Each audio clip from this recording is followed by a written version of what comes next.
नमस्ते, कैसे हैं आप लोग। मैं हूं CS के अग्रवाल, जीएसटी एक्सपर्ट, और हमारी वेबसाइट है taxbykk.com। व्हाट्सएप 9999227381।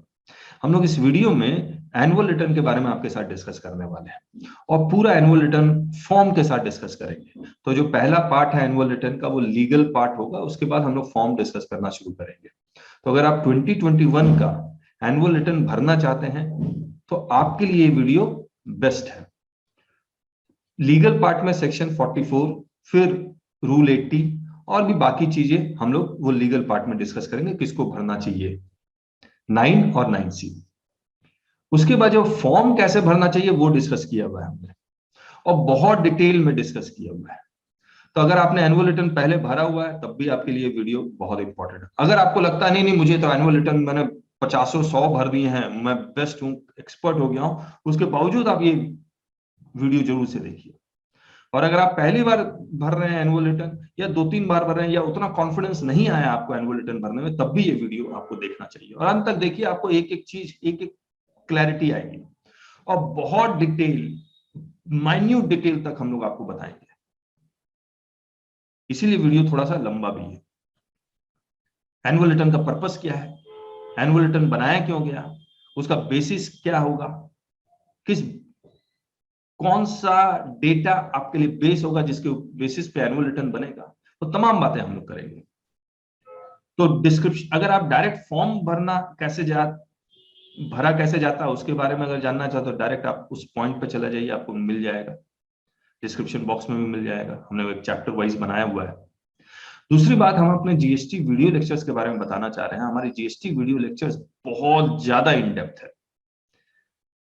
और इंटरलिंकेजेस है। इंटरलिंकेजेस सेक्शन को सेक्शन के साथ, सेक्शन को रूल्स के साथ, रूल्स को फॉर्म के साथ, इंस्ट्रक्शन भी फॉर्म का पढ़ रहे हैं हम लोग, उसको भी इंटरप्रेट कर रहे हैं, सर्कुलर्स है, नोटिफिकेशंस हैं। तो हम लोग जो करवाते हैं इंडिया में कोई भी नहीं करवाता, ये निश्चित है। आपको हमारी वीडियो लेक्चर्स में आपको बहुत फायदा होने वाला, आप वाकई में जीएसटी सीखेंगे। हम लोग कहते हैं आपको जीएसटी जानना है या समझना है। जानना है तो मैं अंग्रेजी का हिंदी अनुवाद कर दूंगा, समझना है तो उसके पीछे का लॉजिक, मतलब वो भी बताना पड़ता है, इसीलिए हमें टाइम लगता है। तो जीएसटी वॉल्यूम 1 जो है 120+ आवर्स की है। तो मुझसे अगर आप पूछेंगे तो 6 month is the best buy. लेकिन अगर आप रिस्क नहीं लेना चाहते, अगर आपको मेरे ऊपर विश्वास नहीं है, तो आप 2 महीने से स्टार्ट कीजिए। बस sir we are not interested in video lectures, इतना टाइम नहीं है, तो बुक्स लीजिए। बुक्स भी वाकई बहुत अच्छी बनी हुई है।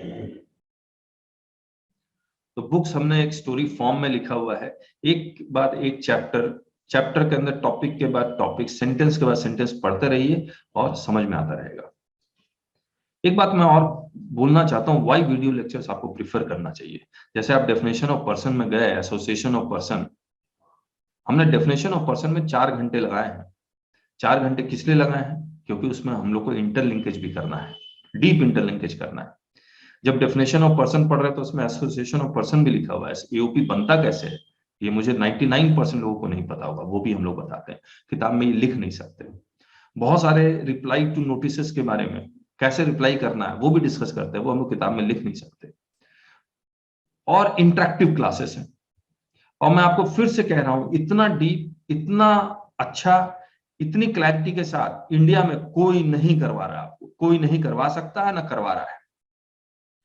इसीलिए आपको ये वीडियो लेक्चर्स और हमारी बुक्स आपके लिए परफेक्ट है। आप वाकई में अगर जीएसटी सीखना चाहते हैं, अगर आपको जीएसटी जानना है तो बहुत सारे वीडियो लेक्चर्स आपको मिल जाएंगे यूट्यूब में।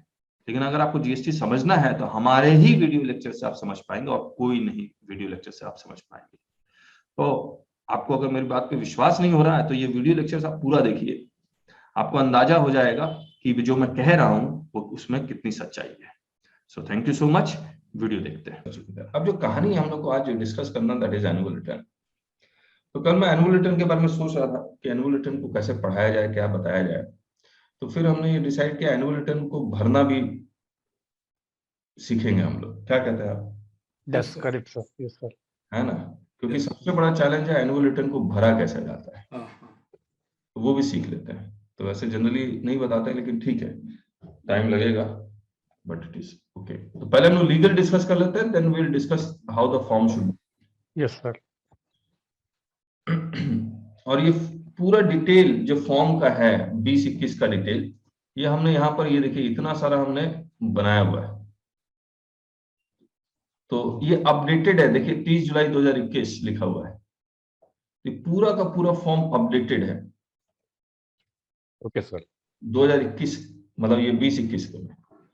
और ये समझ लीजिए 17-18 में क्या फॉर्म था वो भी इसी में मिल जाएगा, क्योंकि इंस्ट्रक्शन के फुटनोट पे ये सारी चीजें लिखी हुई है। ये देखिए इंस्ट्रक्शन है ना, मैं ये भी दिखा रहा हूँ, 30 जुलाई 2021 तक अपडेटेड है। रेड मतलब चेंज, यहाँ 3 है, यहाँ पर कुछ लिखा हुआ था, उसके नीचे यहाँ पर हमने लिखा हुआ है। तो इस तरह से ये बेसिकली, अगर ये फॉर्म, ये डेटा तब जरूरत पड़ेगी जब नोटिस आते हैं, नहीं तो फॉर्म भरते रहिए, नोटिस जब तक नहीं आता तब तक इसकी कोई जरूरत नहीं है। लेकिन जैसे ही नोटिस आया आपको एक एक चीज पढ़नी पड़ेगी। ठीक बात मानते हैं? Correct sir. अब आइए,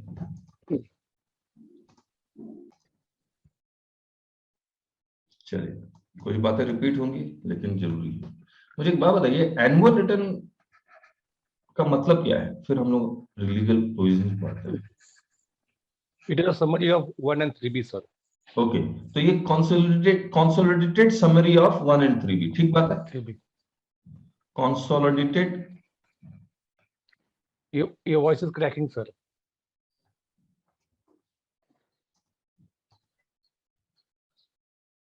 तो annual return is a consolidated summary of GSTR 1 and 3B, ठीक।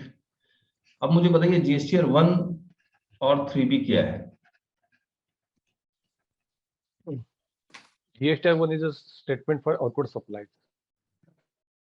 नहीं, ये भी तो किसी का कंसोलिडेटेड समरी होगा, बताइए किसका कंसोलिडेटेड समरी है ये? Outward supply, taxable supply, exempt supply, यानी कि इनवॉइसेस का, क्रेडिट नोट्स का, डेबिट नोट्स का। 3B किसका कंसोलिडेटेड समरी है? Of GSTR 1। जीएसटीआर 1 यानी कि आउटपुट टैक्स का, यस। और इनपुट टैक्स क्रेडिट का। आईटी। ये डेटा जीएसटीआर 1 और 3B का डेटा अपने पास कहां रिकॉर्ड करते हैं? 2B। हाँ जी, 2B 2A। नहीं, बुक्स में, बुक्स ऑफ अकाउंट्स में, बुक्स में, सेल्स रजिस्टर। तो बुक्स ऑफ अकाउंट्स में जो आप डेटा रिकॉर्ड करते हैं वो किस डॉक्यूमेंट को देख के करते हैं? Invoice, debit note, credit note को देख के, परचेज इनवॉइस को देख के, ये तो सेल है, ये परचेज इनवॉइस को देख के, परचेज इनवॉइस से रिलेटेड कोई क्रेडिट नोट, डेबिट नोट आया हुआ होगा तो उसका भी एडजस्टमेंट करते हैं। यस। इसका मतलब ये हो गया, अगर आप उसको ध्यान से देखेंगे तो ये आउटवर्ड सप्लाई का सारा डिटेल, इनवर्ड सप्लाई का सारा डिटेल, ये पहले बुक्स में लिखते हैं आप, ठीक बात? Yes sir. बुक से आप जीएसटीआर 1 में डालते हैं, बुक से आप 3B में डालते हैं। 1 और 3B का कंसोलिडेटेड है, वो कहां जाएगा? एनुअल रिटर्न में। अब मुझे एक बात बताइए, एनुअल रिटर्न में जब आप कंसोलिडेटेड समरी कर रहे होंगे तो आपका जो बेस है वो कौन सा होना चाहिए? Yes sir. जो बेस है एनुअल रिटर्न में जब एंट्री कर रहे होंगे तो आप किस चीज को देख के आप एंट्री कर रहे होंगे? कौन सा base? Books of account, books of accounts. और बुक्स ऑफ अकाउंट जिससे बनाया गया है वो 1 and 3B। यानी कि नहीं, बुक्स ऑफ अकाउंट्स बनाया गया invoice, debit note, credit note, इसी से बनाया गया है ना।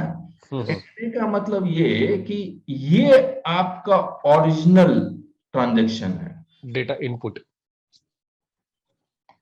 बुक्स में गलतियां हो सकती है, नहीं हो सकती है? यस। तो एनुअल रिटर्न में जब आपको करेक्शन करना होता है तो वो कहता है बुक्स के अकॉर्डिंग एनुअल रिटर्न बनाइए, यही तो कहता है। हेलो, तो बुक्स अगले दिन बुक्स ही गलत है तो क्या करेंगे आप? तो बेसिकली आपको एनुअल रिटर्न किसके बेसिस पे बनाना चाहिए? बुक्स। ये वाला डेटा, ओरिजिनल डेटा, जिसको ये वाला data. Debit note credit note. अब आप समझिए, इनकम टैक्स में जब स्क्रूटनी होती है तो बुक्स ऑफ अकाउंट्स मंगवाता है आपसे। बुक्स ऑफ अकाउंट्स को वैलिडेट करने के लिए आपसे ट्रांजैक्शन रिसीट्स मंगवा लेता है। सेल रजिस्टर ले आओ, परचेज रजिस्टर ले आओ, बैंक अकाउंट का स्टेटमेंट ले आओ, प्रॉपर्टी के पेपर्स ले आओ, लोन पेपर्स ले आओ। तो बेसिकली है तो यही। जीएसटी में भी अगर असेसमेंट होगा तो यही सब मांगेगा अल्टीमेटली। ऑडिट में भी यही मांगता है। बुक्स अकाउंट देखता है, फिर वहां से यहां पहुंच जाता है। तो basically these are the original document, these are the evidentionary documents. तो इसके बेसिस पे आपका एनुअल रिटर्न बनना चाहिए। तो आपका जो ओरिजिनल डॉक्यूमेंट है, एविडेंशनरी डॉक्यूमेंट है, उसी के बेसिस पर आपको एनुअल रिटर्न बनाना है। ठीक बात है? Yes sir. Yes sir. अब आप सोचिए एनुअल रिटर्न बनाना किसको है? कहिए। रेगुलर डीलर 1 और 3B फाइल करेगा वही तो बनाएगा। हाँ यस सर। तो रेगुलर वाले को कंपोजिट कंपोजिट को 4 भरना है। GST 4 भरना है ना कंपोजिट का। रेगुलर वाले को यस। पोजीशन वाला बनाएगा या नहीं बनाएगा? नहीं, वो तो GST 4 में एनुअल रिटर्न हो जाता है। नहीं, वो पहला 9 9 था। पहला 9 था। 9 था आपको। ओके 9। रेगुलर वाला कौन सा भरेगा? 9। अब देखिए ये लॉ क्या कहेगा। बोले 9 तक consolidated summary of 1 and 3B है, जिसका एविडेंशनरी डॉक्यूमेंट्स ये है। ठीक बात है? फिर हम ये चाहते हैं कि ये जो 9 भरा है आपने, उसको 9C यानी कि बुक्स ऑफ अकाउंट्स के साथ मैच कीजिए। कहता है या नहीं कहता है? यस। तो 9 बुक्स ऑफ अकाउंट्स के साथ मैच कर लीजिए। बुक्स ऑफ अकाउंट जब भी मैं बोलूंगा याद रखिएगा, आप ओरिजिनल डॉक्यूमेंट पे, एविडेंशनरी डॉक्यूमेंट पे तक जरूर पहुंचे। ठीक।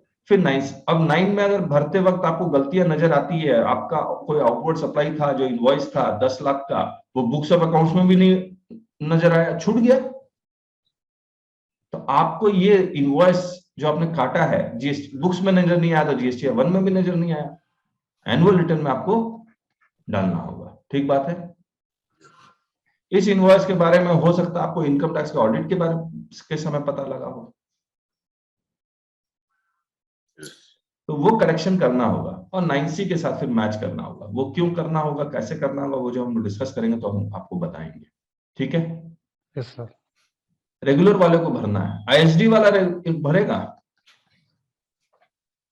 टीडीएस टीसीएस वाला भरेगा? नो। वो तो भरने की जरूरत ही नहीं है। क्या कैजुअल टैक्सेबल पर्सन वाला भरेगा? नो। ये भी नहीं भरेगा। भरना चाहिए, भरवा सकते थे, लेकिन इसको भी नहीं भरवाया। ठीक है? लास्ट डेट क्या है लॉ में जो लिखा हुआ है? 31 दिसंबर। 31 दिसंबर। ये देखिए 31 दिसंबर बहुत इंपॉर्टेंट डेट है। मैं इसको बताता हूं।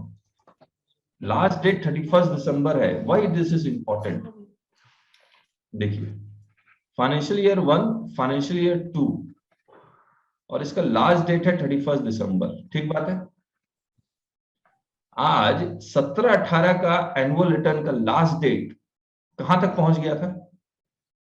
जनवरी 19 तक। जनवरी 19 तक पहुंच गया था।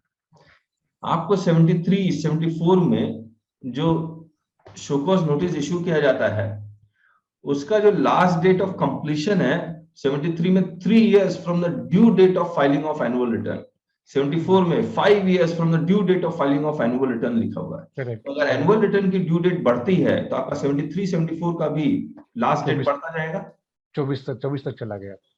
24 तक चला गया, यानी कि आपके ऊपर तलवार अब 7 साल के लिए आ गई। 22 या 24 तक लटकी रहेगी। 7 साल 8 साल हो गया। तो ये डेट बढ़ने से हो सकता है आपको फॉर्म भरना आसान हो जाए, लेकिन तो मैं जो कह रहा था कि due date of annual return बढ़ने से आपको फॉर्म भरना तो आसान हो जाएगा, लेकिन आपको 73 का शोकॉज नोटिस के और या 74 का शोकॉज नोटिस के लिए आपको तैयार रहना पड़ेगा। आज 17-18 के शोकॉज नोटिस आ रहे हैं या नहीं आ रहे हैं? आ रहे हैं। कब तक आते रहेंगे? ये 19 से लेके और 5 साल तक। 5 साल 73 का नोटिस 3 साल यानी कि 2022। हम्म, मतलब 73 का नोटिस तो अब नहीं आएगा मुझे लगता है। जनवरी 2022 था या फरवरी 2022 था? मार्च था शायद, नहीं ये 19 मार्च था शायद। 19 मार्च था। तो अभी मतलब आज हम्म, जो डेट चल रही है 17 फरवरी चल रही है, तो इसके बाद एक दो अभी आ महीना आएगा, सकता है। उसके बाद तो खत्म हो जाएगा। हाँ। 374 का नोटिस आने लगेगा। हाँ फिर वो 74 में लगेंगे देने सब। हाँ, फिर वो 73 लग रहा होगा लेकिन 74 ही देंगे। वो 74 देंगे, फिर आप अपील में जाइए और जाइए कहिए साहब ये तो फॉल ही नहीं होता, तब वो बैक हाँ, नहीं हो सकता 73 में, तब रिलीफ मिलेगा। तब रिलीज। आज 20 का लास्ट डेट क्या है? 28 फरवरी। 28 फरवरी है। हाँ 28 फरवरी है शायद। 22 23 यानी कि यहां पर है हम लोग।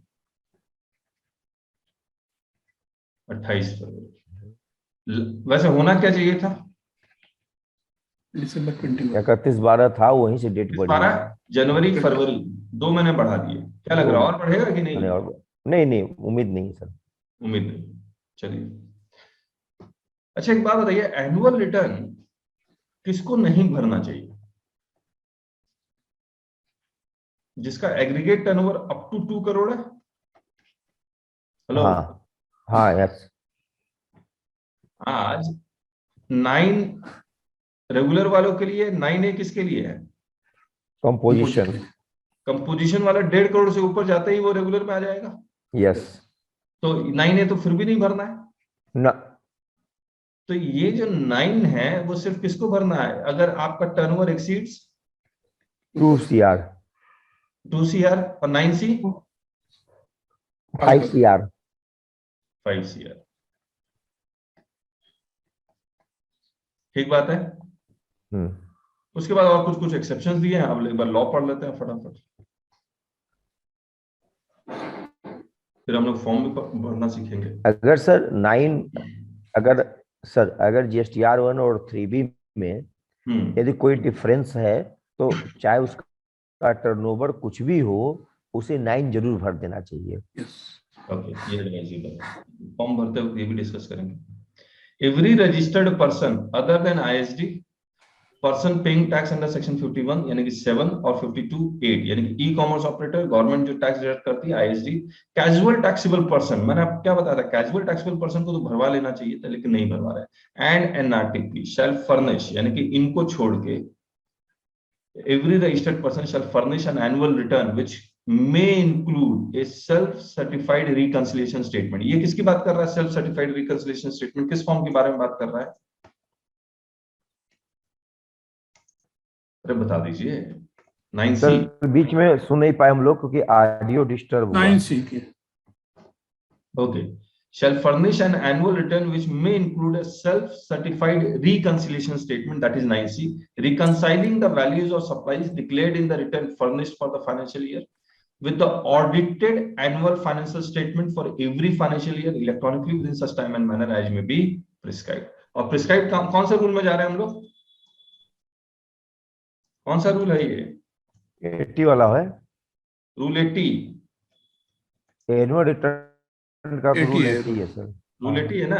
हाँ। ठीक है। हाँ हाँ। तो बेसिकली ये पैराग्राफ क्या कह रहा है कि आप 9 फाइल कीजिए और 9C फाइल कीजिए रिकंसिलिएशन के लिए।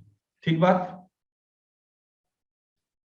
Self certified reconciliation statement, reconciling the values. बताइए ये क्या सेक्शन 44 ये कह रहा है कि CA का सर्टिफिकेट लेके आइए आप?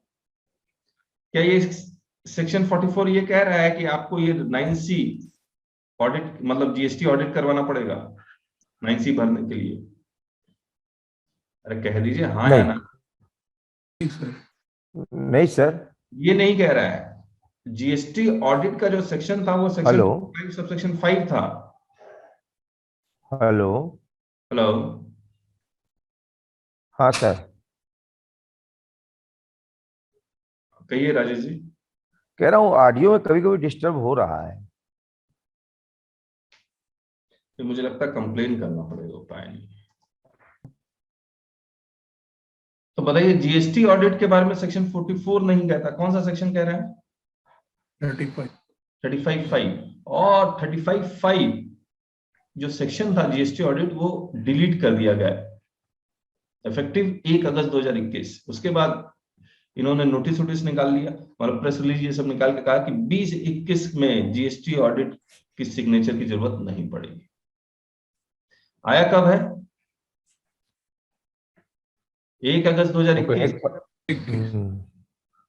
जो 2021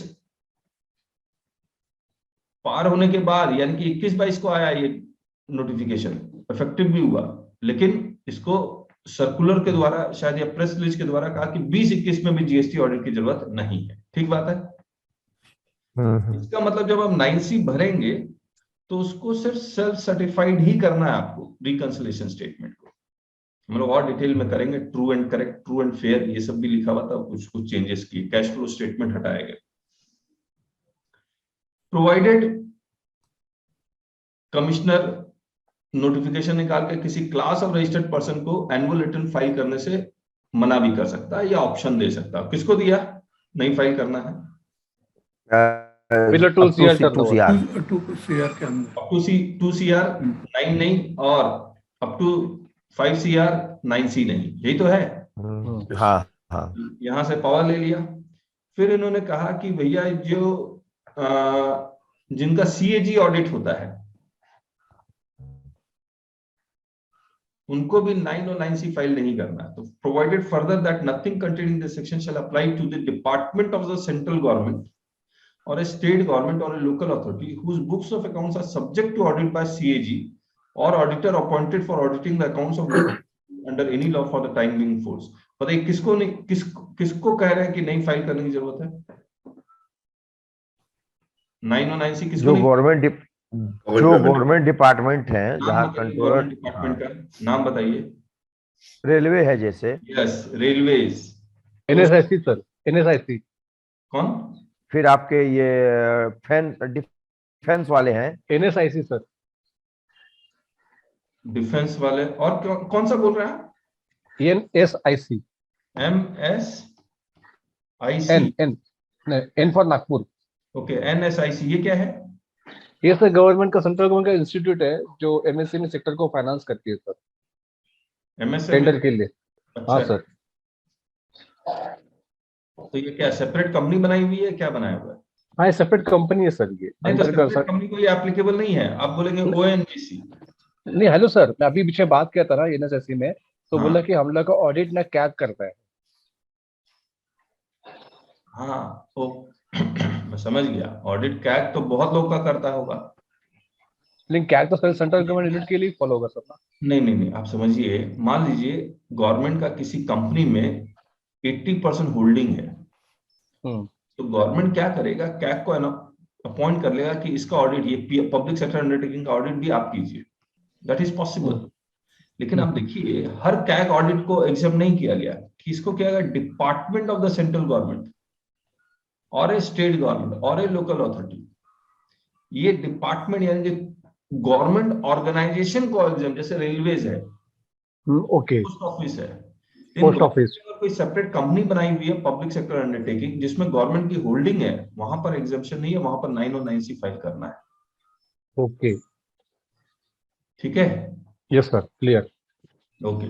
और ये 35(5) मैं बता ही चुका हूँ, जीएसटी ऑडिट जो डिलीट कर दिया 30। फिर अच्छा एक बात बताइए, अगर मेरा 4 स्टेट में सेपरेट रजिस्ट्रेशन है तो क्या मुझे 4(9) और 4(9C) फाइल करना पड़ेगा? Yes sir. यस। तो required to be filed state wise. Suppose person A has registration in 5 different states, then it shall file 5 different annual returns, but aggregate turnover shall be computed on all India basis. शुरुआत में कहानी आई थी कि 17-18 में 1 जुलाई 2017 से GST आया, तो मैं एग्रीगेट टर्नओवर पूरे 12 महीने का लूंगा या 9 महीने का लूंगा? अच्छा, देखा तो 9 महीने का लेना चाहिए सर। 9 महीने का। प्रेस रिलीज आ गया, पहले बहुत बड़ा डिस्कशन हुआ 12 महीने का, 9 महीने का, फिर प्रेस रिलीज आ गया बोला कि 9 महीने का। ठीक है।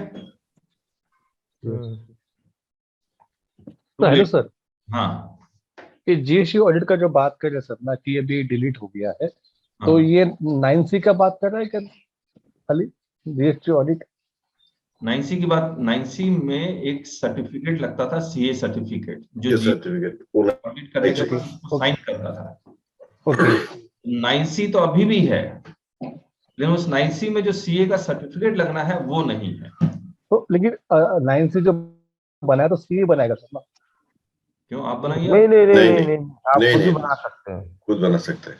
आप खुद बनवाइए, लेकिन अगर आपको बनाना नहीं आ रहा है तो ये सीए, सीएमए, लॉयर, किसी को पकड़िए जो जानता हो बनाना।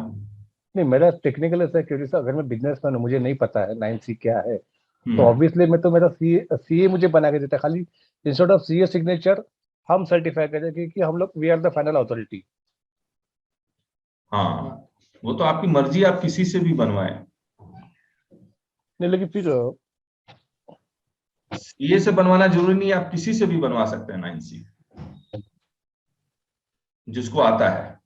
आप खुद बना सकते हैं अगर आपको आता है, और बहुत सारे सॉफ्टवेयर है जिसमें टैली उली में डेटा एंट्री करते हैं, 9C तो खुद ही बना लेता हम्म, है ना। लेकिन ये अलग बात है, आपको चेक करना पड़ेगा। इसका मतलब खाली सीए का फी बच गया सर। हाँ, अब पते की बात तो अब आपने की। आप सोचिए, जब जीएसटी ऑडिट डिलीट हुआ था तो बहुत सारे जो यंग सीए थे, जो जॉब में थे, वो प्रैक्टिस में आ गए। और जब ये जीएसटी ऑडिट डिलीट हुआ तो सबसे ज्यादा जो असर उन्हीं को हुआ, यस सर। क्योंकि वो जो प्रैक्टिस में आया तो उनको सबसे पहले जो काम मिला वो जीएसटी ऑडिट का ही मिला। अचानक से वो चला गया,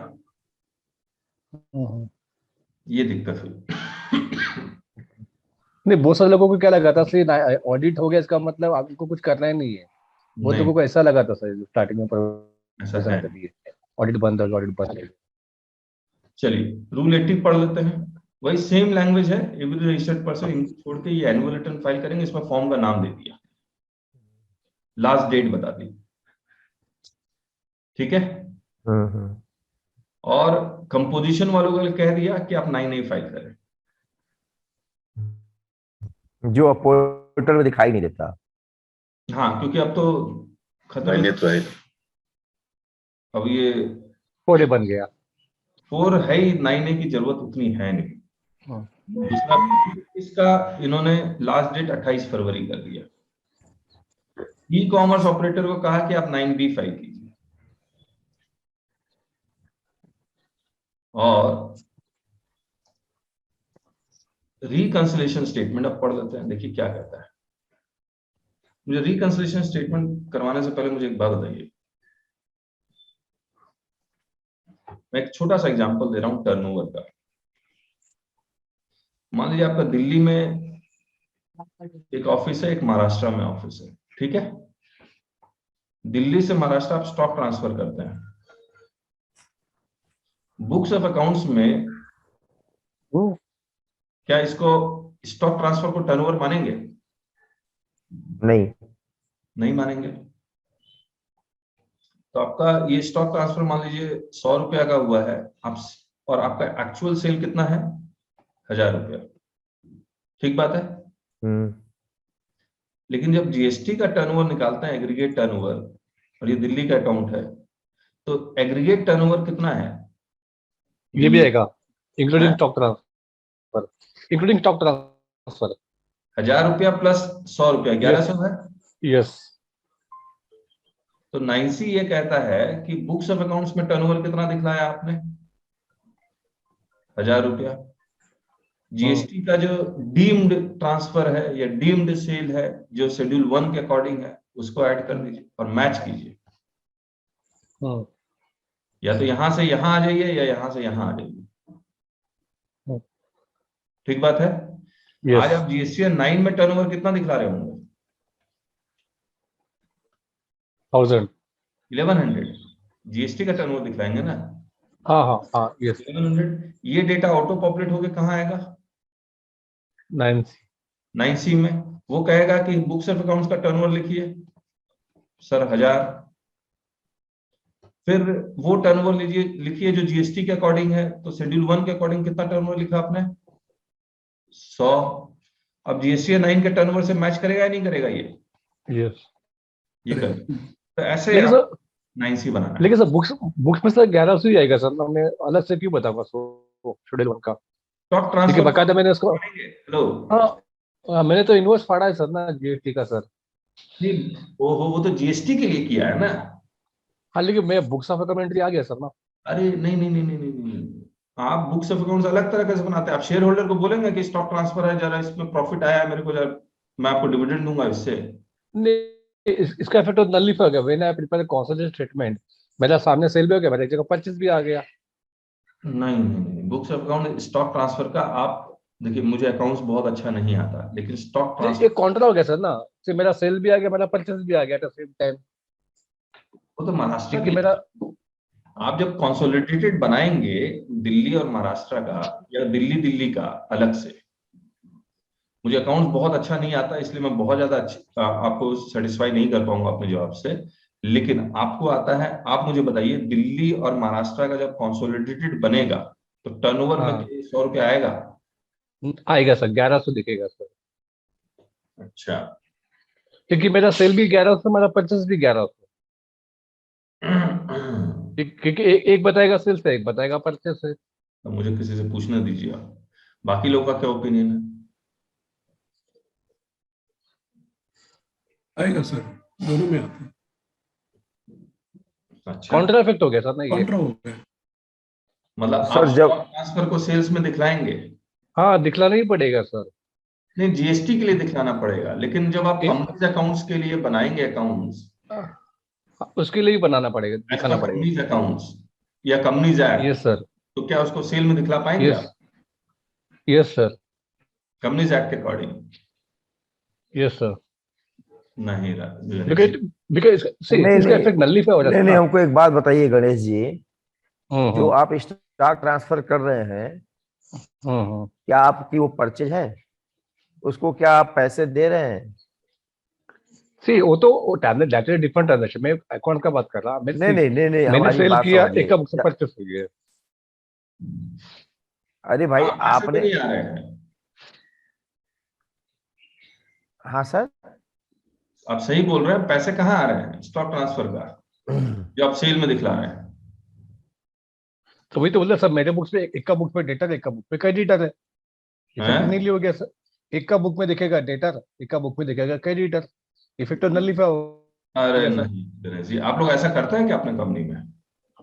सी अभी हमारा तो ऐसा कंसेप्ट नहीं होता है, लेकिन जनरली बोलता हूँ सर मैं, नहीं नहीं जो गणेश, ट्रांजेक्शन।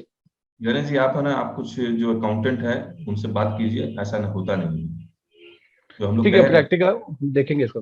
हाँ प्रैक्टिकली देखिए, ये ऐसा होता नहीं है। कंपनीज एक्ट थोड़ी, मतलब जो सेल हुआ नहीं आप उसको ये सेल। सिंपल सा सर, मैं ये कहना चाह रहा हूँ, आज मुझे जरूरत है, मेरे पास स्टॉक ट्रांसफर आ गया, कल उनको जरूरत है, मैं यहाँ से फिर स्टॉक ट्रांसफर कर दूंगा। हाँ, आपस में सेल परचेज करते रहिए, कंपनी का टर्नओवर 20,000 करोड़ कर दीजिए आप। हाँ, इससे फिर वो टर्नओवर थोड़ी हो गया। इसका मतलब शेयर होल्डर को बेवकूफ बना रहे हैं आप। हाँ, ऐसा नहीं होगा।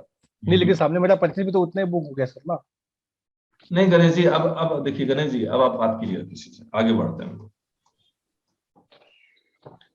whose aggregate turnover during a financial year exceeds 5 crores, rules में लिखा हुआ है, shall also furnish a self-certified reconciliation statement as specified under section 44 in GST 9C along with annual return on or before 31st day of December following the end of such financial year electronically through the common portal either directly or this लिखा हुआ है। तुम भी बेटा यार, चलिए ये हो गया। 2 करोड़ की बात कहाँ लिखी हुई है? 5 करोड़ की बात तो रूल्स में लिख दी, 2 करोड़ की बात क्या प्रेस रिलीज से ले आए हैं?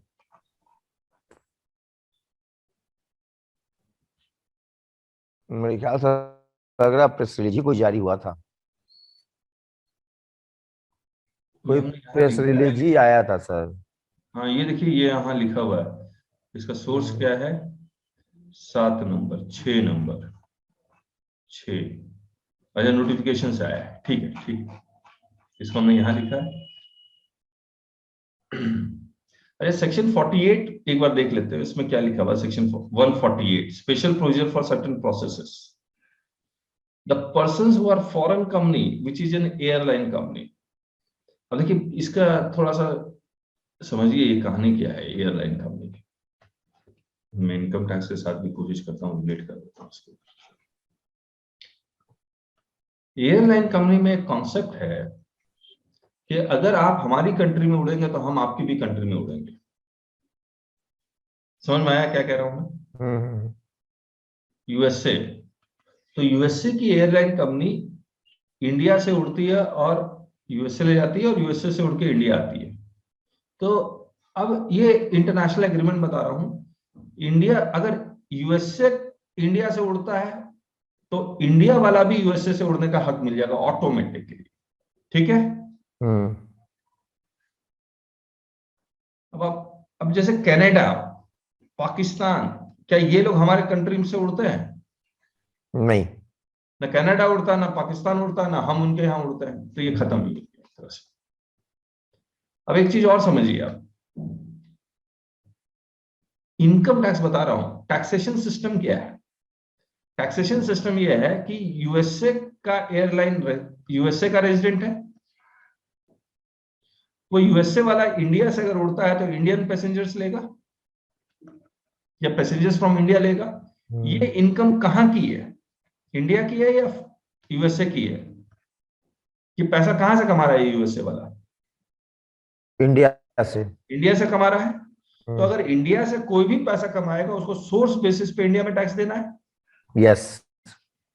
लेकिन ये एग्रीमेंट है, एयरलाइन में ये होता है कि जब भी टैक्सेशन होगा रेजिडेंट बेसिस पे ही होगा। यानी कि अगर आप इंडिया से यूएसए जाते हैं यूएसए के एयरलाइन में, तो इसका एंटायर इनकम टैक्स कौन ले जाएगा? साउंड ब्रेकिंग हो गया। साउंड ब्रेक हो गया सर। साउंड ब्रेक हो गया सर। तो यूएसए वाला अगर इंडिया से पैसेंजर लेता है तो इसके ऊपर इंडिया टैक्स नहीं लगाएगा। कौन लगाएगा? यूएसए। यहाँ की ये एयरलाइन की कंपनी है। ठीक बात है। उसी तरह से अगर इंडिया वाला यूएसए से पैसेंजर लेके यहाँ आता है तो उस इनकम के ऊपर, पूरे इनकम के ऊपर इंडिया वाला टैक्स लगाएगा, क्योंकि वो कंपनी कहाँ की है? इंडिया की। इंडिया की। ठीक बात है। अब मुझे एक बात बताइए, यूएसए वाला से हम कोई टैक्स नहीं ले रहे ना। जब कोई टैक्स ले नहीं, अच्छा जीएसटी ले रहे हैं ना। यहां से पैसेंजर लेता है तो जीएसटी ले रहे हैं या नहीं ले रहे? कौन बुक कर रहा है? इंडियन कंपनी कर रही है। नहीं, देखिए मैंने अभी आपको जो बताया वो इनकम टैक्स बताया है। नहीं, मैं जीएसटी की बात कर रहा हूँ। जीएसटी, इंडिया से कोई भी पैसेंजर बाहर उड़ेगा तो वो जीएसटी इंडियन देगा या नहीं देगा? देगा। अब आप समझिए, यूएसए का एयरलाइन यूएस इंडिया में रजिस्टर्ड होगा तभी तो उड़ पाएगा जी। उसका जीएसटी नंबर भी होगा। 5% या 12% एयरलाइन कंपनी पे टैक्स है, इकोनॉमी पे 5% है, लग्जरी पे 12% है। ये पैसेंजर से कलेक्ट करेगा, गवर्नमेंट ऑफ इंडिया को दे देगा, यानी कि इंडिया का पैसा इंडिया में ही है। इनकम टैक्स नहीं देता है बस। ठीक है। अब इन्होंने क्या किया, फॉरेन कंपनी यानी कि बाहर की कंपनी, इंडियन कंपनी कोई एग्जम्पशन नहीं है, बाहर की कंपनी जो एयरलाइन कंपनी है और जो कवर्ड है under section 381(1) of the companies act, और जिन्होंने 4(2) को कंप्लाई किया हुआ है, इसमें ये लिखा हुआ है कि फॉरेन कंपनी, जितने भी फॉरेन कंपनी इंडिया में ऑपरेट कर रहे हैं वो आरओसी में रजिस्टर्ड तो है नहीं ना, लेकिन फिर भी उनको अपना एनुअल अकाउंट्स और बाकी जितने भी और डॉक्यूमेंट्स है वो आरओसी को जमा करवाना पड़ता है। ये इन्हीं सेक्शंस में लिखे हुए भी हैं और रूल्स में लिखा हुआ है। बोला अगर ये प्रोसीजर फॉलो करते हैं तो इनको 9C भरने की जरूरत नहीं है। 9 तो ये फिर भी भरेंगे। 9C इसलिए नहीं भरना क्योंकि ये यूएसए की कंपनी है, क्या ये अपना बुक्स ऑफ अकाउंट ये सब कहां बना रही है? अमेरिका में। यूएसए में बना रही है, तो कैसे वो पॉसिबल होगा? तो ये एग्जामिशन है उनको। 9 भरिए, क्योंकि 9C बुक्स ऑफ अकाउंट के साथ रिकंसाइल करना है। 9 में तो आपको जीएसटीआर 1 और 3B का कंसोलिडेशन है, इनवॉइस का कंसोलिडेशन है। ठीक बात है? जी। Yes, yes. Provided that a statement of receipts and payment for the financial in respect of its Indian business operation duly authenticated by practicing chartered accountant, या cost accountant भी लिख देते हैं, लिखा नहीं। मतलब जीएसटी ऑडिट सीए और CMA दोनों को दिया गया था, लेकिन ये चीज इनका अपॉर्चुनिटी कॉस्ट अकाउंटेंट को भी मिलना चाहिए था, नहीं दिया हुआ। कोई बात नहीं, हम in India or a firm of LLP for each GSTN by 30th September of the succeeding of the year succeeding the financial year। ठीक है? तो फॉरेन एयरलाइंस कंपनी के लिए बताइए क्या क्या है, क्या भरेगा? 9 भरना है, 9C नहीं भरना, 9 करना है, 9C नहीं भरना, और यहाँ इंडियन प्रैक्टिसिंग चार्टर्ड अकाउंटेंट से उसको कंपनीज एक्ट के सारे प्रोविजंस को वो कंप्लाई करेगा। यस। प्लस चार्टर्ड अकाउंटेंट जो भी statement of receipt and payments है, बस हाँ इंडियन बिजनेस का उस फाइनेंशियल ईयर का वो जमा करवाएगा। लेकिन ये कैसे जमा करवाएगा ये नहीं लिखा हुआ, कहाँ जमा करवाएगा, 9 के साथ जमा करवाएगा, ये सब कुछ बातें लिखी भी नहीं है इसमें। वो भी सितंबर तक, अमेंडमेंट की डेट से पहले। हाँ, ये भी इनको चेंज करना चाहिए, क्योंकि इनको ट्रांसफर प्राइसिंग ये सब लग जाता है। इनकम टैक्स का ऑडिट 30 नवंबर तक कंप्लीट होगा, ये सितंबर ही है। चलिए अब आइए, ये हम लोग इसको है ना, ये इसको हम लोग पहले कर लेते तो अच्छा होता। खैर कोई बात नहीं। रजिस्टर्ड पर्सन, अब एग्रीगेट टर्नओवर देखिए, डू नॉट एक्सीड 2 करोड़ लिखा हुआ है, इसीलिए मैं अप टू 2 करोड़ बोल रहा था। 2 करोड़ तक आपको एनुअल रिटर्न फाइल नहीं करना है, 9 नहीं फाइल करना। और ये 2 करोड़ का जब एग्रीगेट टर्नओवर लिखेंगे तो पैन इंडिया लेंगे आप। तो अगर आपका दिल्ली में एग्रीगेट टर्नओवर 60 लाख है, महाराष्ट्र में आपका ऑफिस है, वहां पर एग्रीगेट टर्नओवर आपका मान लीजिए 150 हो जाता है, तो आपका एग्रीगेट टर्नओवर कितना हो गया? 2.1 करोड़ हो गया। आपको दिल्ली में भी 9 फाइल करना होगा और महाराष्ट्र का भी 9 फाइल करना होगा। ठीक बात है? Yes. Registered person whose aggregate turnover in a financial year does not exceed 2 crore and who have not furnished annual return this before the due date 17, 18, 18, 19, 19, 20, 21 का यहाँ लिखा हुआ है, ये छोड़ देता। फॉलो द, अच्छा ये जो लाइन है बड़ी खतरनाक लाइन है। Provided that the said return shall be deemed to be furnished on the due date if it has not been furnished before the due date। इसका मतलब बताइए। अगर आप नहीं 2 करोड़ तक का अगर कोई चीज है, अगर आप उसके बाद भी नहीं फाइल कर रहे हैं 9 को, तो ये मान लिया जाएगा कि आपने फाइल कर दिया। अच्छा मुझे एक बात बताइए, हम लोग फॉर्म में भी देखेंगे 3B का डेटा ऑटो पॉपुलेट होकर टेबल नंबर 6 पे आ जाता है। यस। मान लीजिए आपका ICS और सेस है, सब में 10-10 रुपया क्रेडिट है, फिर आपको ये बता इसका बाइफर्केशन देना पड़ता है। हाँ, बाइफर्केशन आपने दिया नहीं है, हाँ, डेट चला गया, ये ऑटोमेटिकली फाइल हो गया, तो ये तो फाइल नहीं हुआ नहीं। तो क्या ये माना जाएगा कि आपको क्रेडिट नहीं मिलना चाहिए? नहीं, ये बात नहीं कहा उन्होंने, तो बाद में उसको नीचे वो भी हटा दिया ना, कंपलसरी भी हटा दिया उस प्रोविजन को। उन्होंने कहा कि आप एक ही टेबल 6B में भर सकते हैं, कैपिटल इनपुट्स और ये सब मैं को अलग नहीं करना। आऊंगा जब मैं आपको फॉर्म दिखलाऊंगा, मैं कहना क्या चाहता हूँ। ठीक है sir. Provided that the said return shall be deemed to be furnished on the due date, यानी कि ऑटो पॉपुलेट होकर जैसा भी डेटा आया है, गलत आया है या सही आया है, वही मान लिया जाएगा, ये भरा जा चुका है। हाँ हाँ, ठीक बात है। ठीक। अब हम पोर्टल में जाके देखेंगे, आप लोग के पास भी कुछ होंगे क्लाइंट जी, जहां पर ऑटो आपने कुछ किया ही नहीं, अपने आप भरा गया। उसके बाद उस GST 9 को हम लोग डाउनलोड तो कर सकते हैं। हाँ बिल्कुल, डाउनलोड करके देखेंगे हम लोग उसमें क्या मिलता है हम लोग को। ठीक है, ठीक है। फिर फर्स्ट प्रोवाइजर ऑफ सेक्शन 44, तो पहले ये इसको ड्यू डेट को एक्सटेंड करने के लिए ऑर्डर लेके आते थे, क्योंकि एनुअल रिटर्न का ड्यू डेट को एक्सटेंड करने का कोई पावर था ही नहीं इनके पास। अब इन्होंने ये पावर ले लिया फर्स्ट प्रोवाइडर के सेक्शन 44 में, और उसमें 2021 का इन्होंने, सॉरी डेट एक्सटेंशन का नहीं, कमिश्नर जो क्लास ऑफ रजिस्टर्ड पर्सन है वो बांट सकता है, वो अप टू 2 करोड़ कर दिया।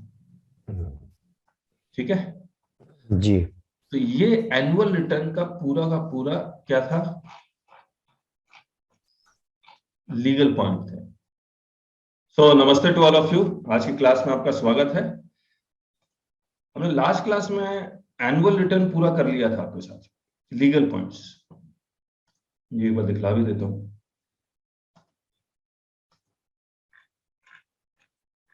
तो एक बार रिवाइज करने के लिए बता दीजिए, एनुअल रिटर्न कौन फाइल करेगा?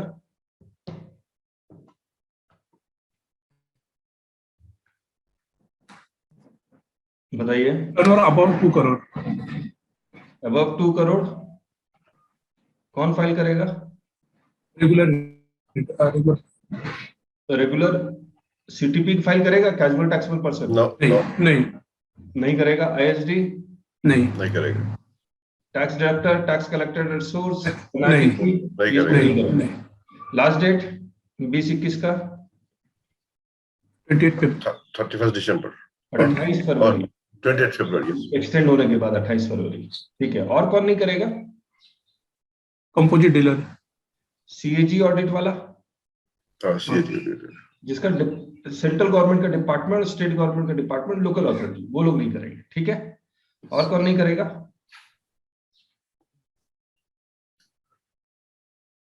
Foreign airlines. कंडीशंस हैं आपके पास, सीए एक स्टेटमेंट देगा रिसीट एंड पेमेंट की, प्लस वो कंपनीज एक्ट के सारे कंडीशंस को वो सेटिस्फाई कर रहा है। ठीक बात? यस। जीएसटी ऑडिट होगा? यस और नो? अरे जीएसटी ऑडिट, फायर एयरलाइंस का तो नहीं होगा। जीएसटी ऑडिट तो डिलीट कर दिया गया, यही तो बताया। हाँ, सब डिक्लेरेशन है। हाँ, जीएसटी ऑडिट नहीं होगा, लेकिन ऑडिट नहीं होगा, लेकिन आप 9C फाइल करेंगे। हाँ, किससे फाइल करना है? सेल्फ असिस्टेड 5 करोड़ से ऊपर, 5 करोड़ से ऊपर, एक्सीड्स 5 करोड़, एग्जैक्ट 5 करोड़ है तो नहीं।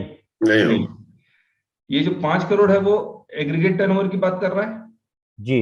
हाँ, एग्रीगेट टर्नओवर इनकम टैक्स वाला या जीएसटी के अकॉर्डिंग कैलकुलेट करने वाला? जीएसटी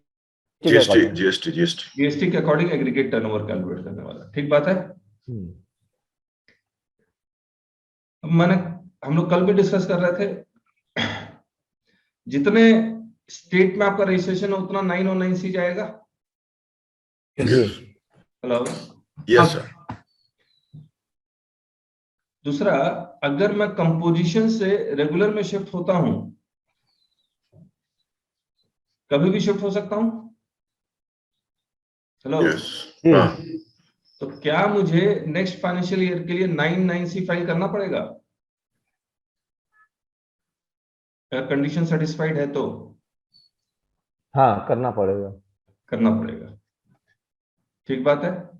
मैंने रजिस्ट्रेशन को कैंसिल करवा दिया है, मेरा कैंसिलेशन यहां हुआ है, क्या तब भी मुझे 909C फाइल करना पड़ेगा अगर कंडीशन सेटिस्फाइड है तो? यस सर, करना पड़ेगा। चलिए, जो हम लोग एक बार कल डिस्कस कर रहे थे, दिल्ली से महाराष्ट्र सेम पैन अगर ट्रांसफर हो रहा है तो डिस्टिंक्ट पर्सन के बीच में ट्रांजैक्शन हो रहा है। This is a case of stock transfer without consideration. क्या ये इनकम टैक्स के टर्नओवर का पार्ट बनेगा? नहीं सर, नहीं बनेगा। लेकिन जीएसटी के टर्नओवर का पार्ट बनेगा। इवन इफ आपने ये स्टॉक ट्रांसफर को अपने पास टर्नओवर दिखलाया हो, सेल दिखलाया हो, उसके बावजूद आप इसके ऊपर इनकम टैक्स तो नहीं देंगे। बात मानते हैं इस बात को? जी सर, जी बिल्कुल। तो गणेश जी याद रखिएगा, आप क्या इनकम टैक्स नहीं लगने वाला, आप उसकी अपने आप को सेल नहीं कर सकते। हाँ, अकाउंटिंग एंट्री कुछ भी करते रहिए। चलिए, फिर हमने बताया कि एक्चुअली आपके साथ एक बार फॉर्म डिस्कस कर लेंगे। मुझे एक बात बताइए, फॉर्म डिस्कस करने से पहले ये जो एनुअल रिटर्न बनता है उसका बेस क्या होगा? Books of account. Books of account. Books of accounts. Yes. Books of accounts किस बेसिस पे बनता है? Invoice, invoice, debit credit note. Invoice, debit, credit note. क्या आउटवर्ड सप्लाई का हो या इनवर्ड सप्लाई का हो, ठीक बात है। Yes. बुक्स ऑफ अकाउंट्स के बेसिस पे आप क्या फाइल करते हैं? 3B, Register 1 and 3B. 1 and 3B। 3B. 1 and 3B का कंसोलिडेशन क्या है?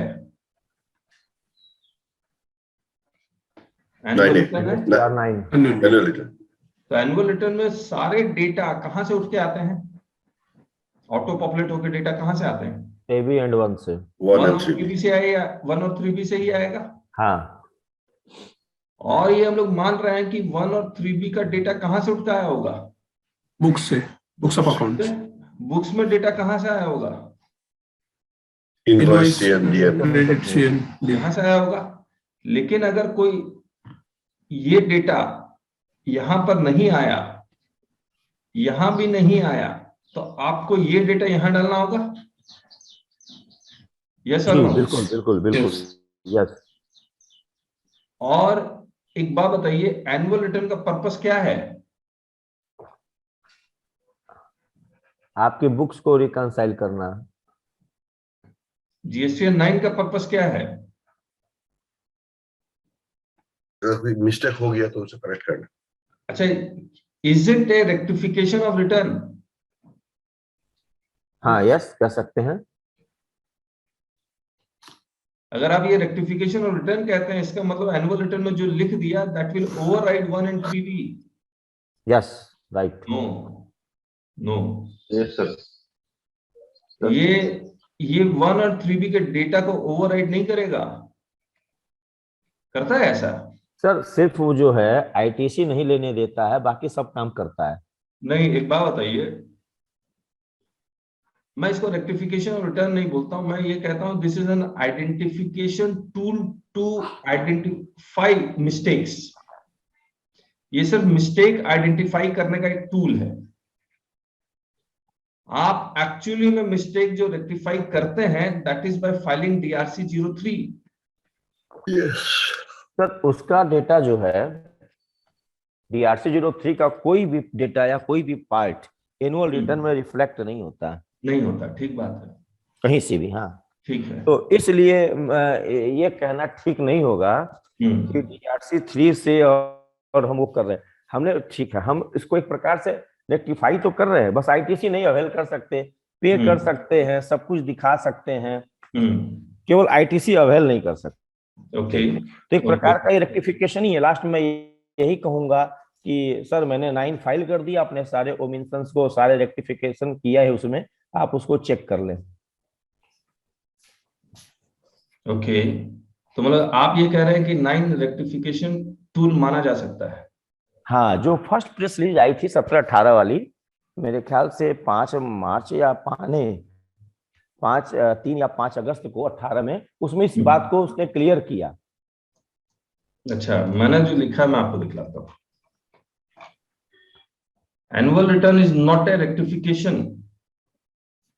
एक minute, rectification is not a return of rectification, it is simply a mistake identification tool.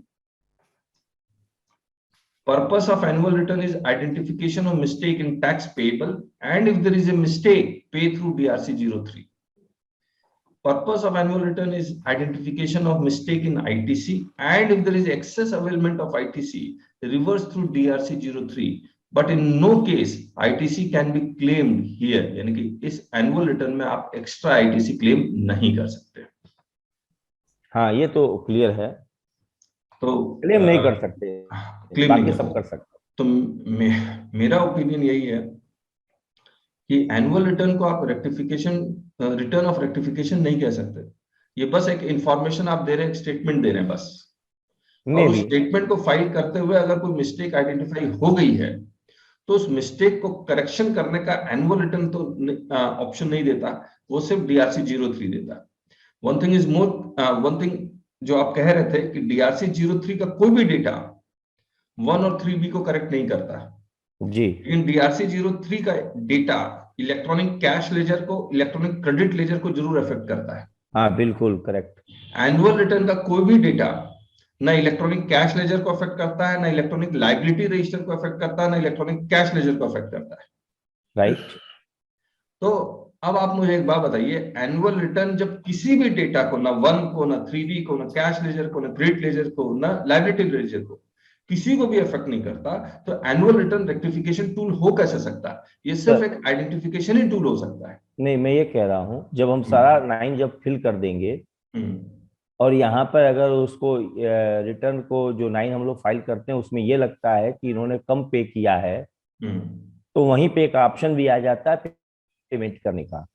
तो वहां पर रिटर्न के थ्रू पेमेंट नहीं होता है ना, फिर वो नहीं, भी एनुअल रिटर्न नहीं थ्रू क्या मतलब, नहीं वो वहीं ले जाएगा।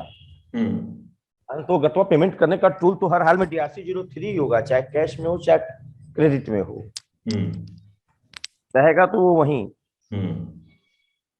और एक खास बात DRC 03 की ये भी है, DRC 03 लायबिलिटी भी क्रिएट करता है। हाँ करता है। तो DRC 03 जो हम लोग का जो GST पोर्टल में जो मेन इंपॉर्टेंट लेजर्स हैं, वो तो यही तो है, cash, credit and liability register. हाँ उसमें भी दो पार्ट हैं सर। चलिए ठीक है। अब इस पे ओपिनियन हम लोग का हमेशा ये रहेगा कि ये एनुअल रिटर्न क्या रिटर्न ऑफ रेक्टिफिकेशन है या मिस्टेक आइडेंटिफिकेशन टूल है। चलिए इस पे नहीं बहस करते, ठीक और आगे बढ़ते हैं। हाँ बिल्कुल सही। ठीक है। अब हमारा इस फॉर्म का जो मेन पर्पस ये है कि इसमें जितने भी टेबल्स है वो आपको एक बार आपके दिमाग में बैठा दे, याद करवा दे। अब इसके लिए मैं एक स्लाइड शो यहाँ शो करता हूँ, करंट स्लाइड, ताकि हम लोग का जो भी डेटा मैं लिखूं वो उड़े नहीं। मुझे एक बात बताइए, आउटवर्ड सप्लाई कितने तरह के? Taxable supply. हैं? Taxable supply. अच्छा, इसको मैं है ना दूसरे पार्ट, ऑब्वियसली टैक्सेबल सप्लाई है, हम लोग इसको डोमेस्टिक सप्लाई और जीरो रेटेड सप्लाई के नाम से बना देते हैं। कोई दिक्कत? नो। अब डोमेस्टिक सप्लाई को दो पार्ट में डिवाइड कीजिए, कौन कौन सा? Taxable and exempt. अच्छा, B2B,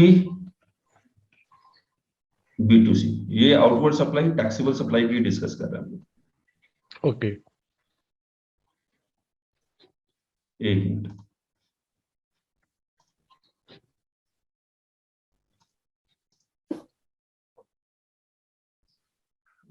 ये टैक्सेबल सप्लाई हो गया। अब मुझे एक बात बताइए, जीरो रेटेड जो सप्लाई है उसको कितने पार्ट में डिवाइड कर सकते हैं? अच्छा ऐसा करते हैं, रुकिए रुकिए रुकिए रुकिए, तो जीएसटी हाँ जी, जीरो रेटेड सप्लाई को डिवाइड कीजिए, जीरो रेटेड सप्लाई को डिवाइड कीजिए। सर एक जीरो रेटेड सप्लाई दो तरह की हो सकती है, एक एससीजेड IGST लगा करके, एक होती है LUT के द्वारा।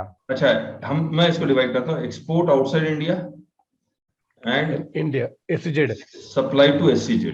ठीक है, एक्सपोर्ट आउटसाइड इंडिया को दो पार्ट में डिवाइड कीजिए, LUT and IGST। with payment of tax, without payment of tax, right?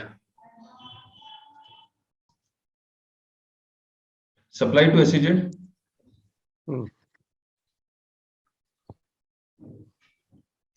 कितने पार्ट में? ये भी दो पार्ट में, with payment of tax और विदाउट पेमेंट। without payment। ये जब आप एनुअल रिटर्न देखेंगे तो उसमें ये लिखा हुआ है कि जितना भी टेबल 4 में supply to SCZ with payment of tax and without payment of tax, ठीक बात है? यस। अब आउटवर्ड सप्लाई एक एग्जाम सप्लाई भी होता है? हाँ होता है। बताइए कितने पार्ट में? एग्जाम सप्लाई, ये जो पेट्रोल प्रोडक्ट्स हैं वो भी एग्जाम सप्लाई में है या नहीं? हाँ हाँ, यस यस। वो भी है, हमने लिखा था हाँ नॉन लेवाई सप्लाई। हाँ हाँ, इंक्लूडिंग नॉन रिवर्सल भाई। Exempt supply includes non levy supply. Right. ठीक है, तो ये बेसिकली नॉन लेवाई सप्लाई है पेट्रोलियम प्रोडक्ट्स। ठीक, हाँ हाँ। उसके बाद क्या नो सप्लाई एग्जाम सप्लाई है? नो सर यहाँ बड़ा मतभेद है लोगों में। कोई मतभेद नहीं है। नो सप्लाई लिकर, लिकर, ये नो सप्लाई है। Correct. Schedule 3 no supply, negative no supply है। सप्लाई है। Sale of land and building hmm, जो शेड्यूल 3 में है नो सप्लाई है। Actionable claims no no supply. Supply है। मनी, फिर India, outside India to outside India no supply है। No supply है। तो जितने भी शेड्यूल 3 में आइटम है वो नो सप्लाई है। और जो गुड्स नहीं है, जो सर्विसेज नहीं है, वो भी नो सप्लाई है। वो भी नो सप्लाई है। ठीक है, अब आप समझिए इस चीज को। जब आप देखेंगे ये वाला, है। क्या चीज? नहीं सर, आपको नहीं। हाँ, तो अगर आप देखेंगे एनुअल रिटर्न का टेबल नंबर 4 जो आउटवर्ड सप्लाई की बात कर रहा है, टेबल नंबर 5 जो आउटवर्ड सप्लाई की बात कर रहा है, तो टेबल नंबर 4 में वो सारे आउटवर्ड सप्लाई जिसके ऊपर आपको टैक्स देना है वो टेबल नंबर 4 में जाएगा। हेलो, yes, तो sir. सारे आउटवर्ड सप्लाई जिसके ऊपर आपको टैक्स देना है वो टेबल नंबर 4 पे जाएगा। ठीक है, Yes. अब मुझे एक बात बताइए, ये कहां जाएगा? और में 4AB, टैक्सेबल 4AB, सप्लाई है, B2B 4 में जाएगा। Four में 4AB, ये कहां जाएगा? 4A, और 4 में जाएगा। ABCD रहने देते हैं। हम्म। जीरो रेटेड सप्लाई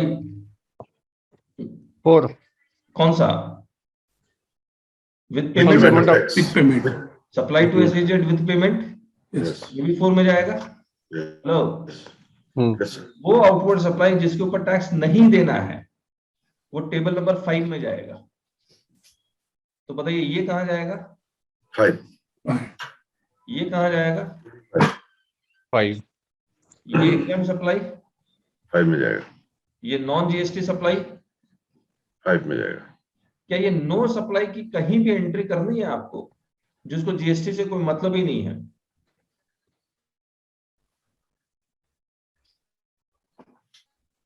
जो गुड्स और सर्विस नहीं है, alcoholic liquor for human consumption, land building बेच रहे हैं, सिक्योरिटीज बेच रहे हैं, एक्शनल क्लेम है, outside to outside India export कर रहे हैं। लेना पड़ेगा ना, हाँ जी, एग्रीगेट टर्नओवर जब काउंट करेंगे तो ये नॉन सप्लाई का भी टर्नओवर हेलो, काउंट करना नहीं पड़ेगा। अमित जी, ये एग्रीगेट टर्नओवर का पार्ट कभी नहीं होता है no supply.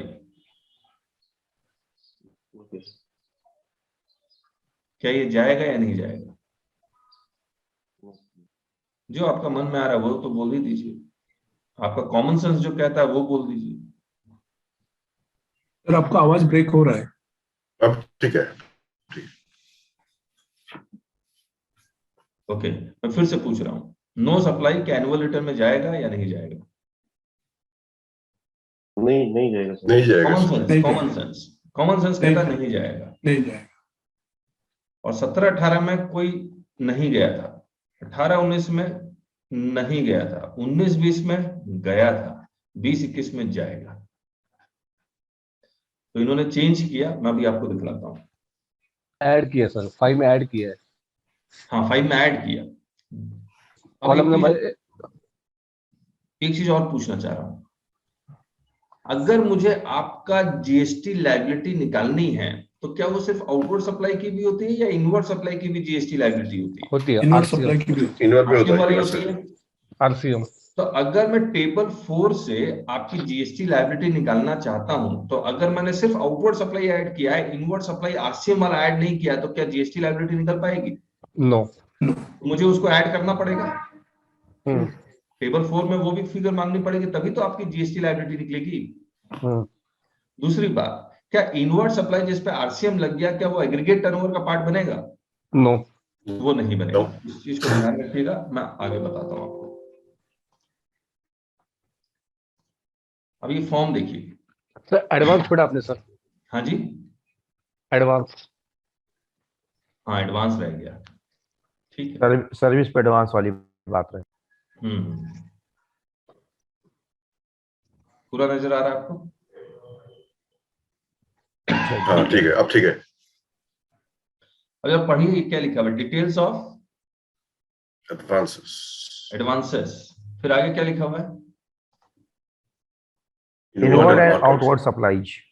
Inward and outward supply. तो अभी हमने जो डिस्कस किया details of outward supply discuss कर लिया था। फिर आगे क्या लिखा हुआ है, made during the financial year. Financial year. एक मिनट, हम लोग कौन सा एनुअल रिटर्न डिस्कस कर रहे हैं आपके साथ? 2021 2021 का कर रहे हैं। 2021 का कर रहे हैं। अब मुझे एक बात बताइए, made during the financial year on which tax is payable.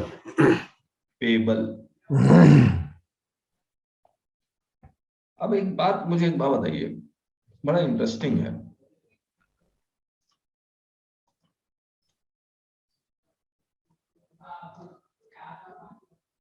जो उसमें लाइन लिखी हुई थी, outward supply made during financial year on which tax is payable, यही तो लिखा हुआ है। राइट। हम लोग 20-21 का बना रहे हैं। यस 20-21 में जो भी ट्रांजैक्शन होगा वही आपको एंट्री करना ही है। यस। आपके जीएसटीआर बुक्स में अगर आपके पास 100 है, जीएसटीआर 1 में आपने 80 एंटर किया हुआ है और 21-22 में कोई एंट्री नहीं की है, तो आप मुझे एक बात बताइए, टेबल 4 में जो अमाउंट जाएगा वो कितना जाएगा? 80। नहीं सर, पूरा 100 जाएगा। पूरा 100 जाएगा। आप देखिए क्या कह रहा है, आप उस लाइन को एक बार पढ़िएगा, दोबारा पढ़ लीजिए आप। Details of advances and outward supplies made during the financial year on which tax is payable. एक बात मैं फिर से रिपीट करना चाह रहा हूं, जो एनुअल रिटर्न आप बना रहे हैं उसका बेसिस क्या है? बुक्स ऑफ बुक्स है, 1 और 3 भी नहीं है। तो बुक्स में अगर 100 है, बुक्स में कितना है? 100। मैं मान कर चल रहा हूं कि जो इनवॉइसेस, इस 100 का इनवॉइसेस है आपके पास, ठीक बात? यस। तो बुक्स में 100 है, जीएसटीआर 1 में 80 किया, तो आपको कितना, और 21-22 में कोई एंट्री नहीं है, याद रखिएगा। तो आपको टेबल 4 में कितने रुपए की एंट्री करनी होगी? 100 की एंट्री करनी होगी, इसमें कोई डाउट? नो। यहाँ पर और एक बात मैं पूछना चाह रहा हूं आपसे, अगर मैं इनवॉइस आपके पास बेसिकली कितने रुपए का है? 120 का है। बुक्स में एंट्री कितनी हुई? 100। मतलब आपने आउटवर्ड सप्लाई 120 का किया, B2B सप्लाई किया या B2C सप्लाई किया, 120 का इनवॉइसेस है, लेकिन आपने बुक्स में 100 ही शो किया है। जीएसटीआर 1 में 80 शो कर दिया। आप बताइए कितना एंट्री करेंगे? अब 40 रुपीज हमको और करना है। नहीं, आप एंट्री बताइए, जीएसटीआर 1 में कितना करेंगे? 100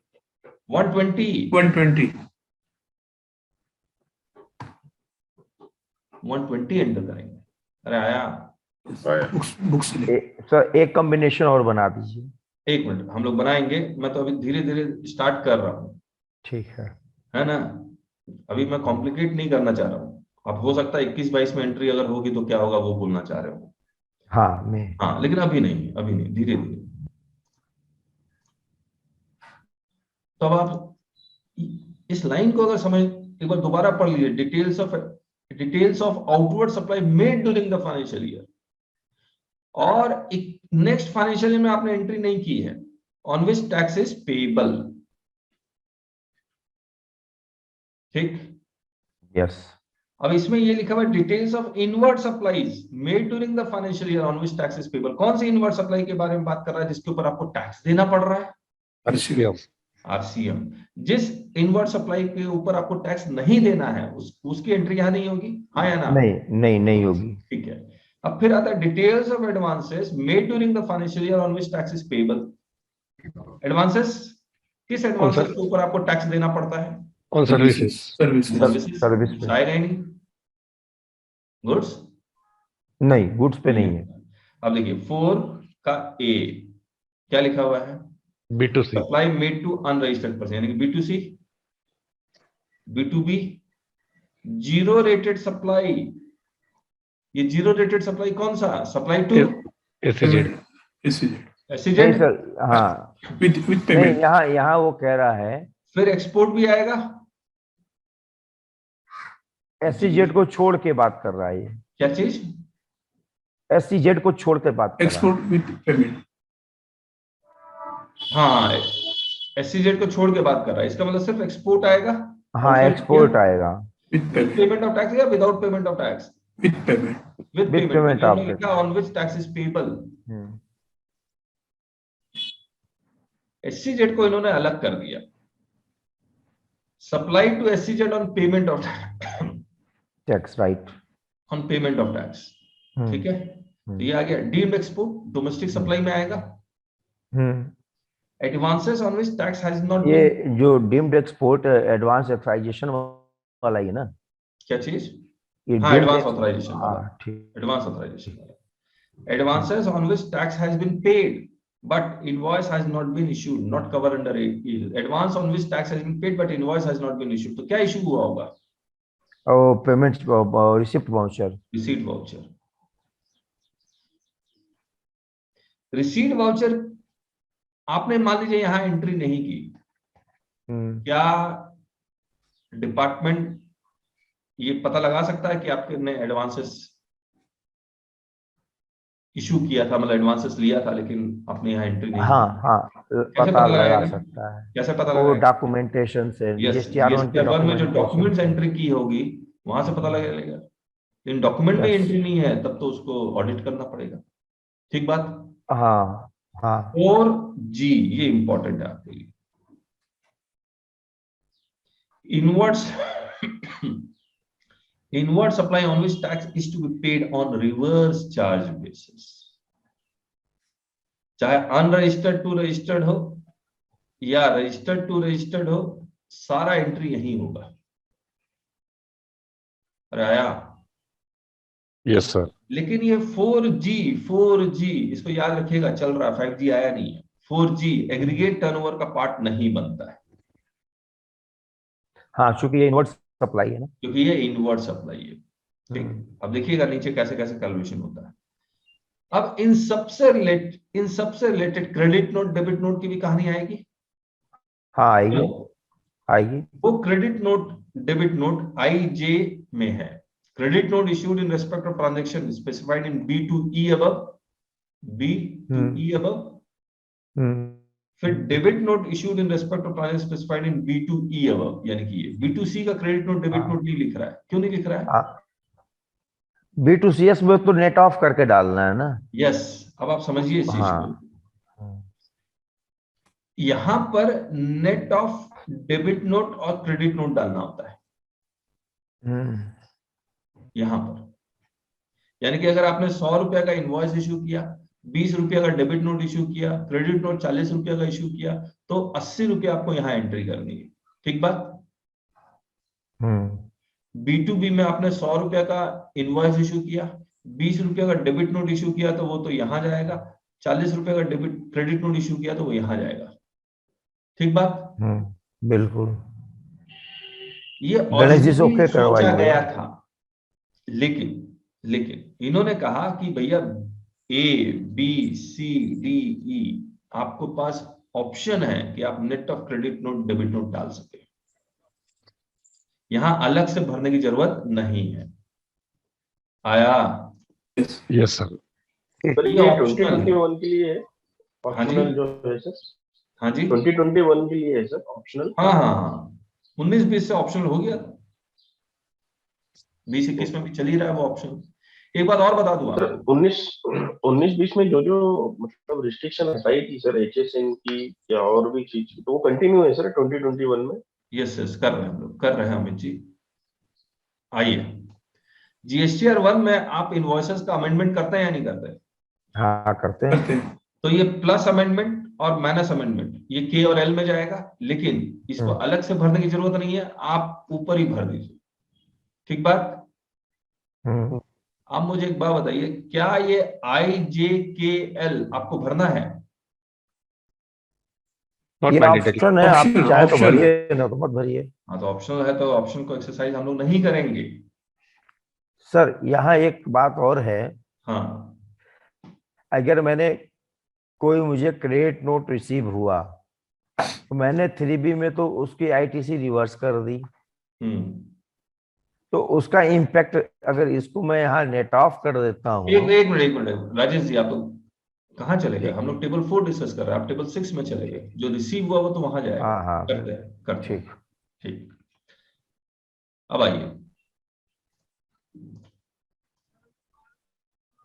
ये सब टोटल I to L अब आ जाएगा। ठीक है, यहां पर सब टोटल A to G आ गया H में। फिर यहां सब M में क्या कर रहा है? I to L, यानी कि इसका टोटल कर रहा है। इसका टोटल वो M में कर रहा है, और ये वाला जो टोटल है A से लेकर वो H में है। तो HM बेसिकली सब टोटल है जो लिखा हुआ है। N क्या लिख रहा है? N क्या लिख रहा है? वो कह रहा है H+M को ऐड कर दीजिए। Supplies and advances on which tax is to be paid, H+M above। Supplies मतलब आउटवर्ड सप्लाई या इनवर्ड सप्लाई या दोनों है दोनों। यहाँ दोनों आएगा। आउटवर्ड सप्लाई, इनवर्ड सप्लाई जिस पर RCM लगा, और advances on which tax is to be paid, H+M above। तो ये अपने आप कैलकुलेट हो जाएगा। N क्या N एग्रीगेट टर्नओवर है? नो इसमें क्या माइनस करने क्योंकि इसमें से वो घटेगा। जी 4N माइनस 4G। हाँ तब आएगा। बात है। लेकिन इसमें अभी आउटवर्ड सप्लाई जिसके ऊपर टैक्स नहीं देना उसको भी तो करना पड़ेगा add.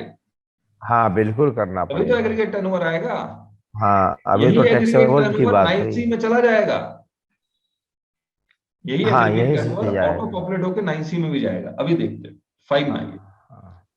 Details of outward supplies made during the financial year on which tax is not payable. अब बताइए, डिटेल्स ऑफ, ये एग्जाम सप्लाई लिख रहा है यहाँ पर, या ये सिंपल लिख रहा है टैक्स इज नॉट पेएबल। हो सकता है टैक्सेबल सप्लाई हो लेकिन टैक्स इज नॉट पेएबल। हाँ बिल्कुल है। जैसे जीरो रेटेड सप्लाई यानी कि एक्सपोर्ट विदाउट पेमेंट LUT वाला, supply to SEZ without payment of tax, supply on which tax is to be paid by the recipient on reverse charge basis. Hello 5C। मान लीजिए आप GTA है and आप किसी registered person को service provide कर रहे हैं, GTA रिवर्स चार्ज में, ठीक बात है। अब मुझे एक बात बताइए, GTA का जब आप एनुअल रिटर्न भरेंगे तो GTA ने जो सर्विस इसको प्रोवाइड की है, ये आउटवर्ड सप्लाई है या नहीं है? आउटवर्ड सप्लाई है। क्या इस आउटवर्ड सप्लाई पे इसको टैक्स देना है? नो नहीं। तो details of outward supply made during the function on which tax is not payable, तो जितने भी रिवर्स चार्ज में फॉल करते हैं एंड दे आर सप्लायर, तो as a supplier if your outward supply falls in reverse charge then 5C में जाएगा। Hello जी Yes, sir. supplies on which tax is to be paid by the recipient on reverse charge basis, exempted, nil rated, कभी कुछ भी नहीं है, याद रखिएगा, ये हमेशा कुछ नहीं जाएगा इसमें। यहाँ डैश इसलिए कि टैक्स नहीं है।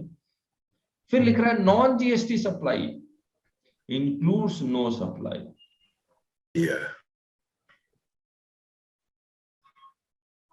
आया? Yes.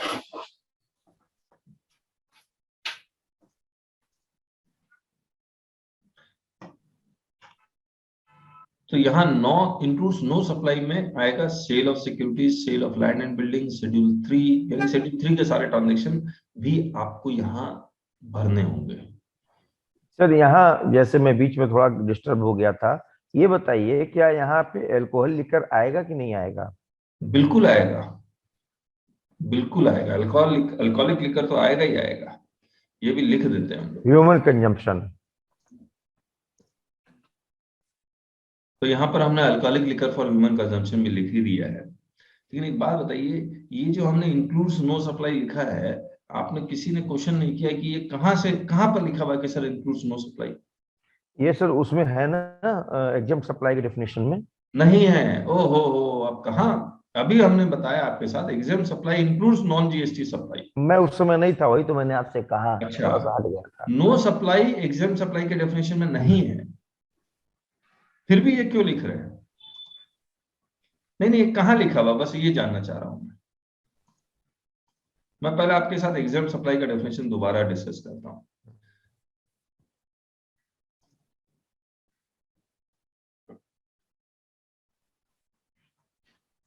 किस सेक्शन में एग्जाम सप्लाई का डेफिनेशन? 247 होगा। 47। Exempt supply mean supply of goods और services both which attract nil rate of tax और which may be wholly exempt from tax under section 11 और अंडर सेक्शन 6। जितने भी नोटिफिकेशन आए हैं वो या तो 11 में आए हैं या सेक्शन 6 में आए हैं, बात मानते हैं इस बात को? यस, हाँ बिल्कुल।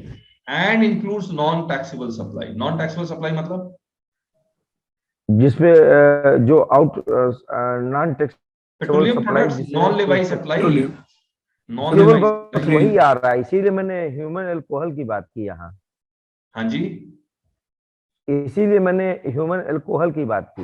अरे राजेश जी, मैं वही तो बोल रहा हूँ। Alcoholic liquor for human consumption schedule 3 sale of securities, it is, ये सप्लाई ही नहीं है, हाँ हाँ तो ये नो सप्लाई है। हाँ अगर नो सप्लाई है तो वो एग्जाम सप्लाई नहीं है, एग्जाम सप्लाई के डेफिनेशन में नहीं है। हाँ, यही बात, मेरा भी क्वेश्चन यही है। ठीक है, अब मैं आपसे एक बात फिर से पूछना चाह रहा हूं कि ये कह रहे हैं कि भैया नो सप्लाई का भी डिटेल दे दो मेरे को, तो एक्ट नहीं कह रहा, एक्ट नहीं कह रहा, रूल्स नहीं कह रहे, नहीं कह रहे हैं। तो इन्होंने कहां लिखा? ये तो हमने लिखा ना इंक्लूड्स नो सप्लाई की एंट्री कीजिए, ये कहां लिखा हुआ उन्होंने? कोई प्रेस रिलीज जारी की होगी या तो। इंस्ट्रक्शन में। तो सर क्या बताइए, इंस्ट्रक्शन प्रभावी होगा? बिल्कुल होगा। कौन सा इंस्ट्रक्शन है? इंस्ट्रक्शन नंबर क्या था वो, टेबल नंबर कौन सा था? टेबल नंबर 5 का एफ। 5 का एफ। अब 5 का एफ देख लेते हैं। IJK,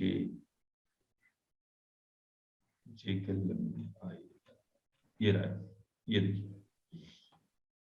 Aggregate value of exempted nil rated non GST supply shall be declared here. Table 8 may be used for filling of this detail. The value of no supply shall also be declared here. लीजिए, हो गया।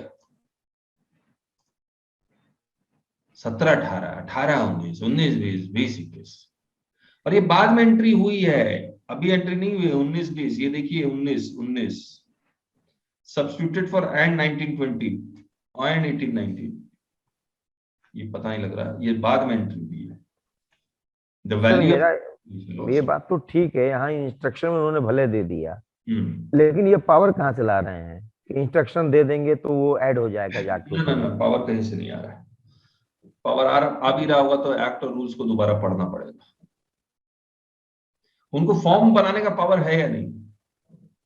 वो तो prescribe लिखे होंगे ना।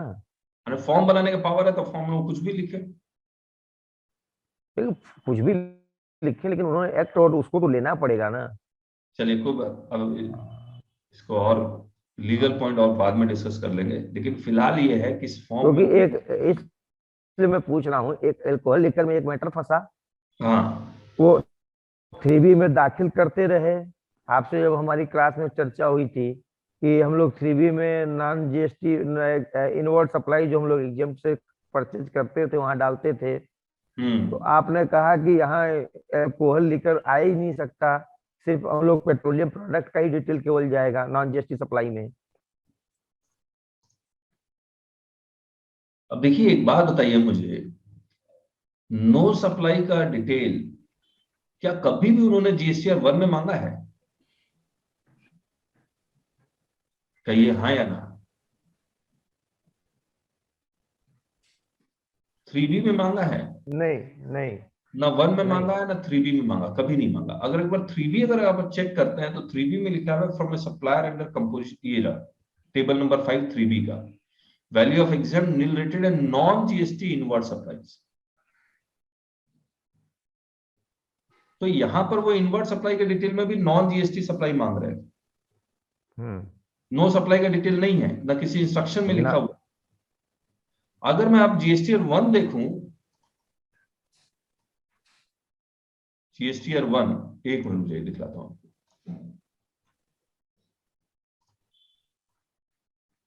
कौन सा टेबल है? टेबल 5 में GSTR 1 का कहीं ये एडजस्टमेंट समरी नहीं ऊपर आई सब कहीं कुछ है नहीं इसमें ऐसा। इसमें एग्जाम सप्लाई मांगते हैं ना GSTR 1 में। हाँ एग्जाम सप्लाई जाती है वो। ये टेबल हाँ है। ये बस हाँ हाँ क्या मांग रहे हैं? एग्जेम्प्ट और नॉन GST आउटवर्ड सप्लाई। यहां भी वो आपसे नो सप्लाई की डिटेल नहीं मांग रहे, कहीं नहीं है। ना 1 में मांगते हैं ना 3B में मांगते हैं। 1 में वो आउटवर्ड सप्लाई की डिटेल है, हम्म 3B में इनवर्ड सप्लाई की डिटेल है। हम्म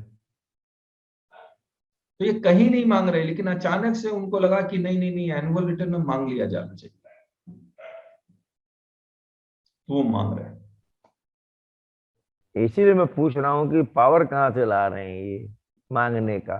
देखिए क्या होता एक है, जब हाँ, मैं CBIC का चेयरमैन का कोई इंटरव्यू सुन रहा था, उन्होंने हाँ, कहा कि जब तक हमारे सिटीजन्स ऑनेस्ट नहीं हो जाते तब तक हम लोग ज्यादा से ज्यादा डिटेल्स मांगते रहेंगे।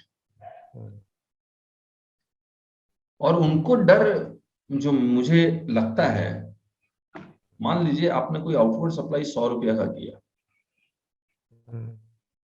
और आपके यहाँ ऑडिट हो गई, है ना, आपने आउटवर्ड सप्लाई 100 रुपया किया, दिखलाया GSTR 1 में सिर्फ 20 रुपया।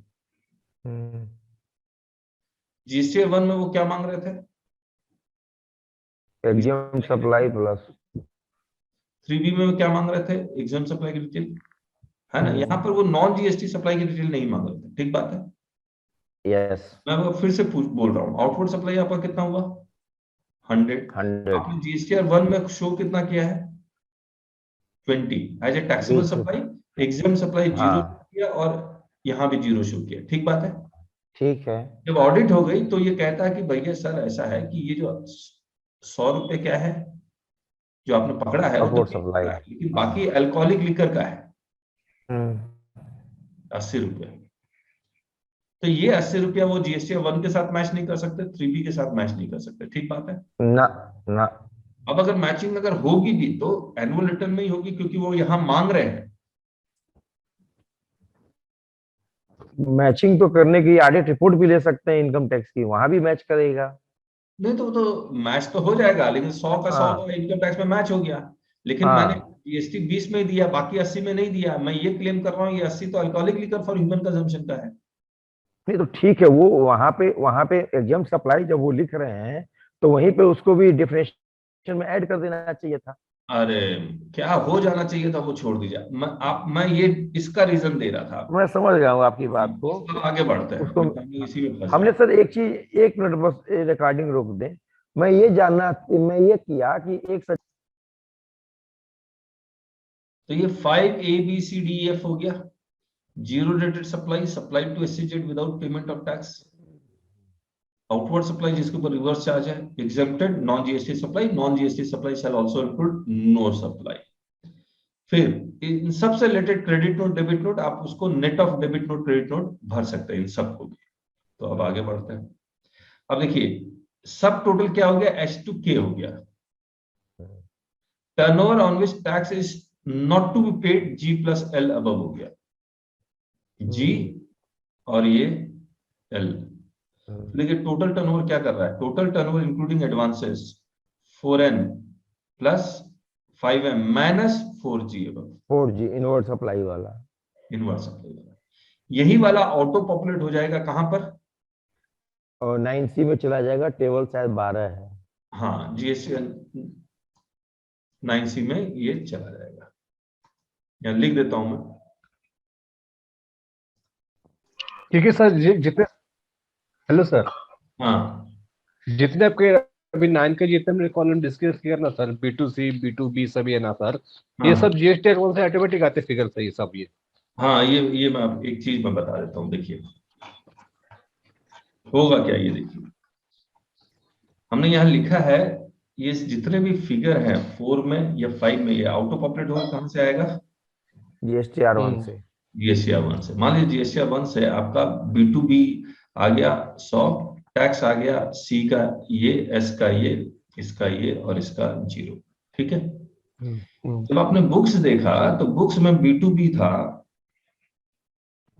बुक्स में 120, ये 12, ये 12, ये 7। तब आप क्या करेंगे, इस फिगर को आपको डिलीट करना है, ये एडिटेबल है, इसको यहां से हटाना है और इसके जगह 120 करना है, 10 की जगह 12 करना है इसको, और इसको 7 करना है। ठीक बात है। तो ये एडिटेबल, ऑटो पॉपुलेट होके तो आएगा, लेकिन ये एडिटेबल होगा। कोई दिक्कत यहां तक? एक बात और बता दूं, जब आप पोर्टल खोलेंगे तो फॉर्म में CSI है, पोर्टल में ICS है, उसके बाद सेस है, तो इसको भी ध्यान रखिएगा। अब आइए मैं जो और कुछ बताता हूं आपको। एक रुक जाइए,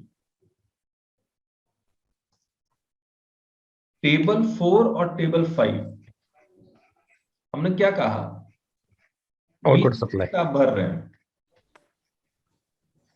21-22।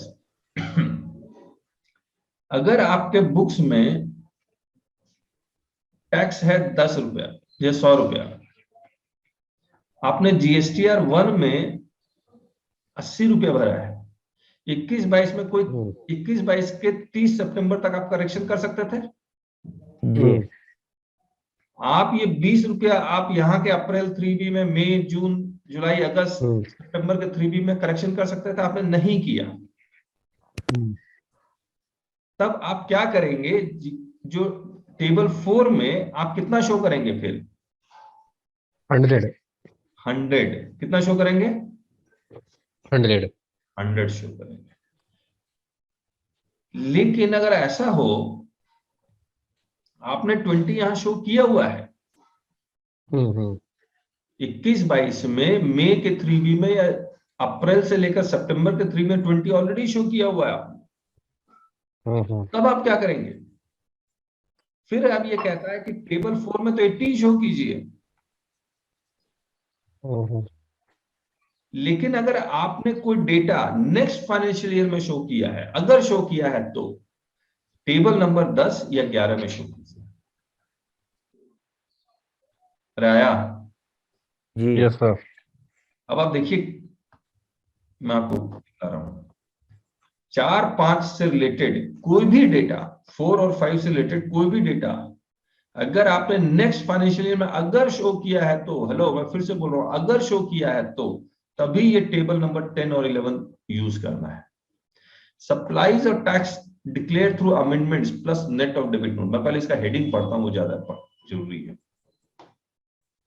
ये हेडिंग देखिए, ये वाला heading, particulars of transaction for the financial year declared in returns of next financial year till the specified period। till the specified period या तो 30 सितंबर और बजट एप्लीकेबल हो गया तो 30 नवंबर। ठीक बात?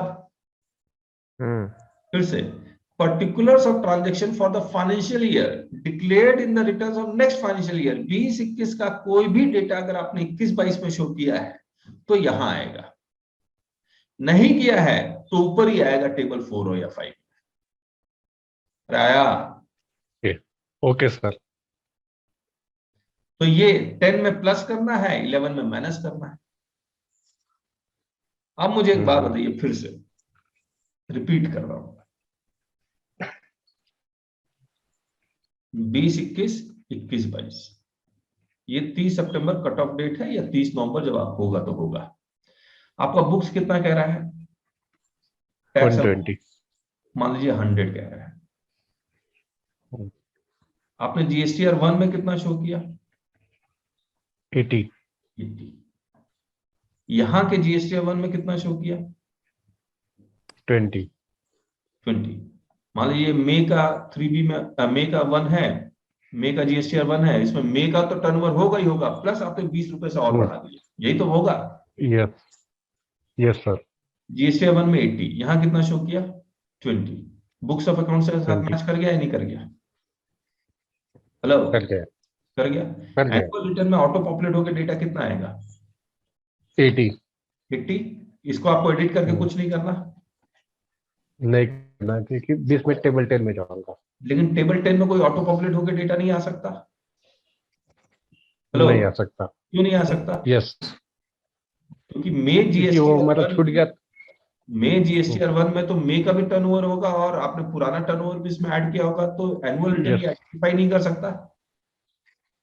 हेलो, यस सर, तो यहाँ पर यस सर, यहाँ पर आपको क्या करना पड़ेगा? टेबल 10 में कितना ऐड करना पड़ेगा? 20 20। आया? Yes. यस अब सर, समझिए इस चीज को, 1920 का कुछ डेटा आप 2021 में डाला होगा आपने। यस, मान लीजिए ये 80 जो है इसमें इंक्लूड है 10 रुपया का 19-20 का डेटा।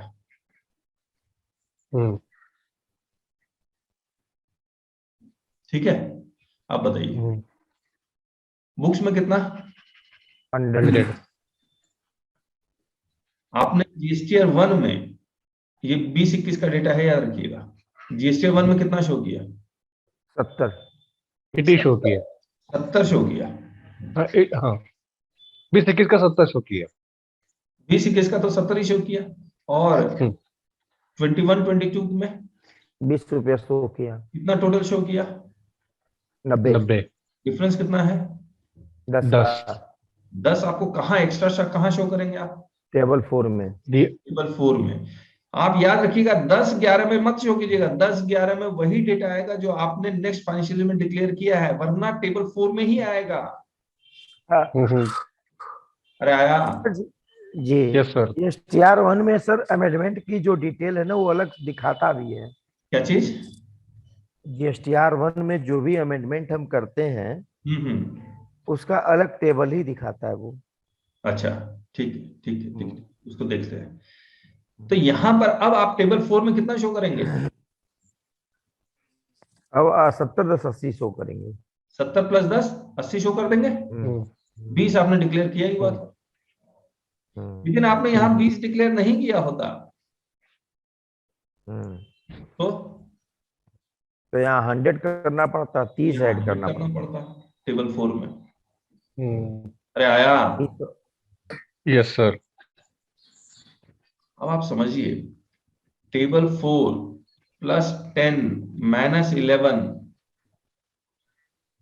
यही आउटपुट सप्लाई ऑफ टेबल या as well PNL. 10 - 11 = outward supply, जिसके ऊपर टैक्स पेबल है। इस टेबल 4 का कुछ टैक्स तो आपने पेमेंट किया ही होगा 3B में। तो कितना टैक्स पेमेंट पेबल आपने टैक्स पेड किया है वो भी तो किसी टेबल में नजर आना चाहिए जीएसटी 9 के। जी जी वो भी देख लेते हैं। वो टेबल 9 है सर। वो टेबल 9 है, ये रहा। अब देखिए टैक्स पेबल, ये टेबल 9 को अच्छी तरह से समझ लीजिए। इसमें क्या लिखा हुआ है? Details of tax paid as declared in returns filed during the financial year. तो ये रिटर्न से ही आएगा, आपके बुक से तो कोई मतलब ही नहीं है। रिटर्न कौन सा? GSTR 1 3B। 3B से आएगा। टैक्स पेड तो 3B से ही आएगा। यस। तो यहां पर ये जो देख रहे हैं पेड थ्रू आईटीसी, इसका डेटा ऑटो पॉपुलेट होकर 3B से आएगा। कितना कैश के थ्रू पेमेंट किया, ICS ये सब का, और कितना CSI और SS। ठीक बात है, आईटीसी के थ्रू पेमेंट किया। कोई दिक्कत?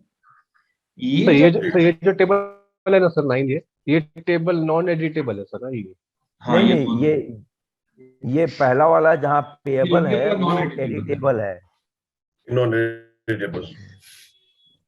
ये जो सही पता चलेगा ना कि मुझे तभी मेरा टेबल 10 में जाएगा फिगर। रुकिए, मैं बता रहा हूँ। ये एडिटेबल है, ऑटो पॉपुलेट होके आएगा जीएसटीआर 1 से, लेकिन एडिटेबल है।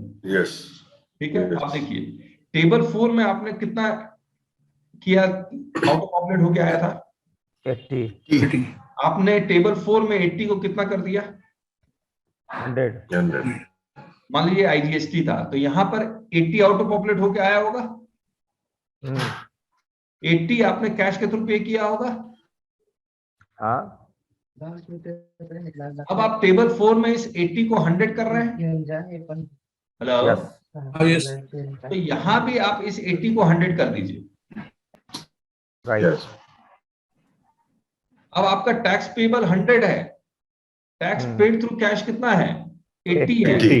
डिफरेंस कितना है 20 का 20. ये DRC 03 के थ्रू पेमेंट Yes, yes. हाँ यही मैं कह रहा था, जब ये फाइल हो जाएगा तो आपको पेबल का एक विंडो ओपन होगा। हाँ, विंडो ओपन हो जाता है। करेंगे। लेकिन क्लैरिटी आई या नहीं आई? Yes, okay very clear. बहुत सही सर।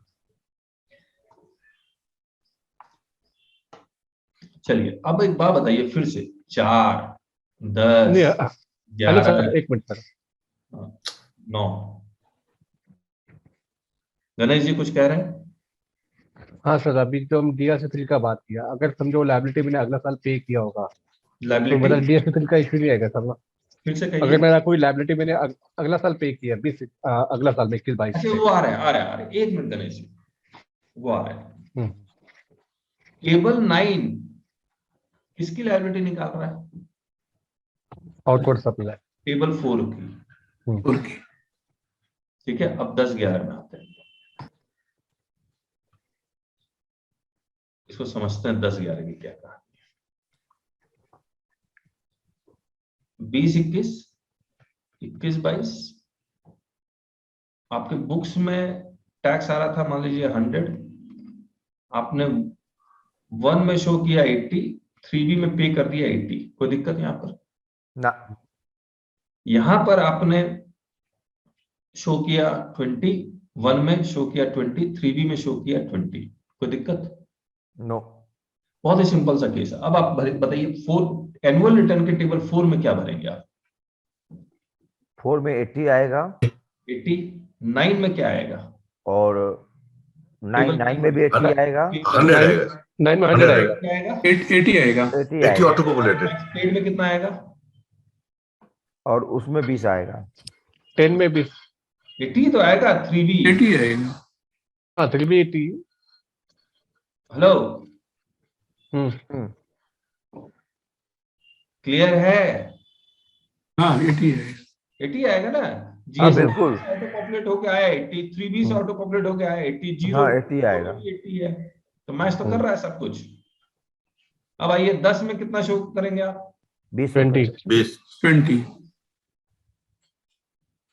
एक टेबल 14 है, वो दिखाता हूँ आपको। नहीं, हेलो सर, लेकिन अभी आपने बताया कि हम 9 को एडिट कर सकते हैं हाँ तो GST एडवांस का फिगर। एडिट तो तभी करेंगे ना जब भरा थोड़ा नेक्स्ट difference ईयर में है. भरा नहीं रहेगा तो जब टेबल 4 में ऑटो पॉपुलेट होके कितना आया 80। 80 इसको क्या आप 100 करेंगे? नहीं, मैं 9 का जो आपने 80 लिखा ना, 9 का 80, हाँ 1 का। देखिए मैं फिर से बता रहा हूँ गणेश जी, 1 का ऑटो पॉपुलेट होके कहाँ आएगा? 4 में आएगा 4 में कितना आया? 80। 80। क्या आप इसको 100 करना चाहेंगे?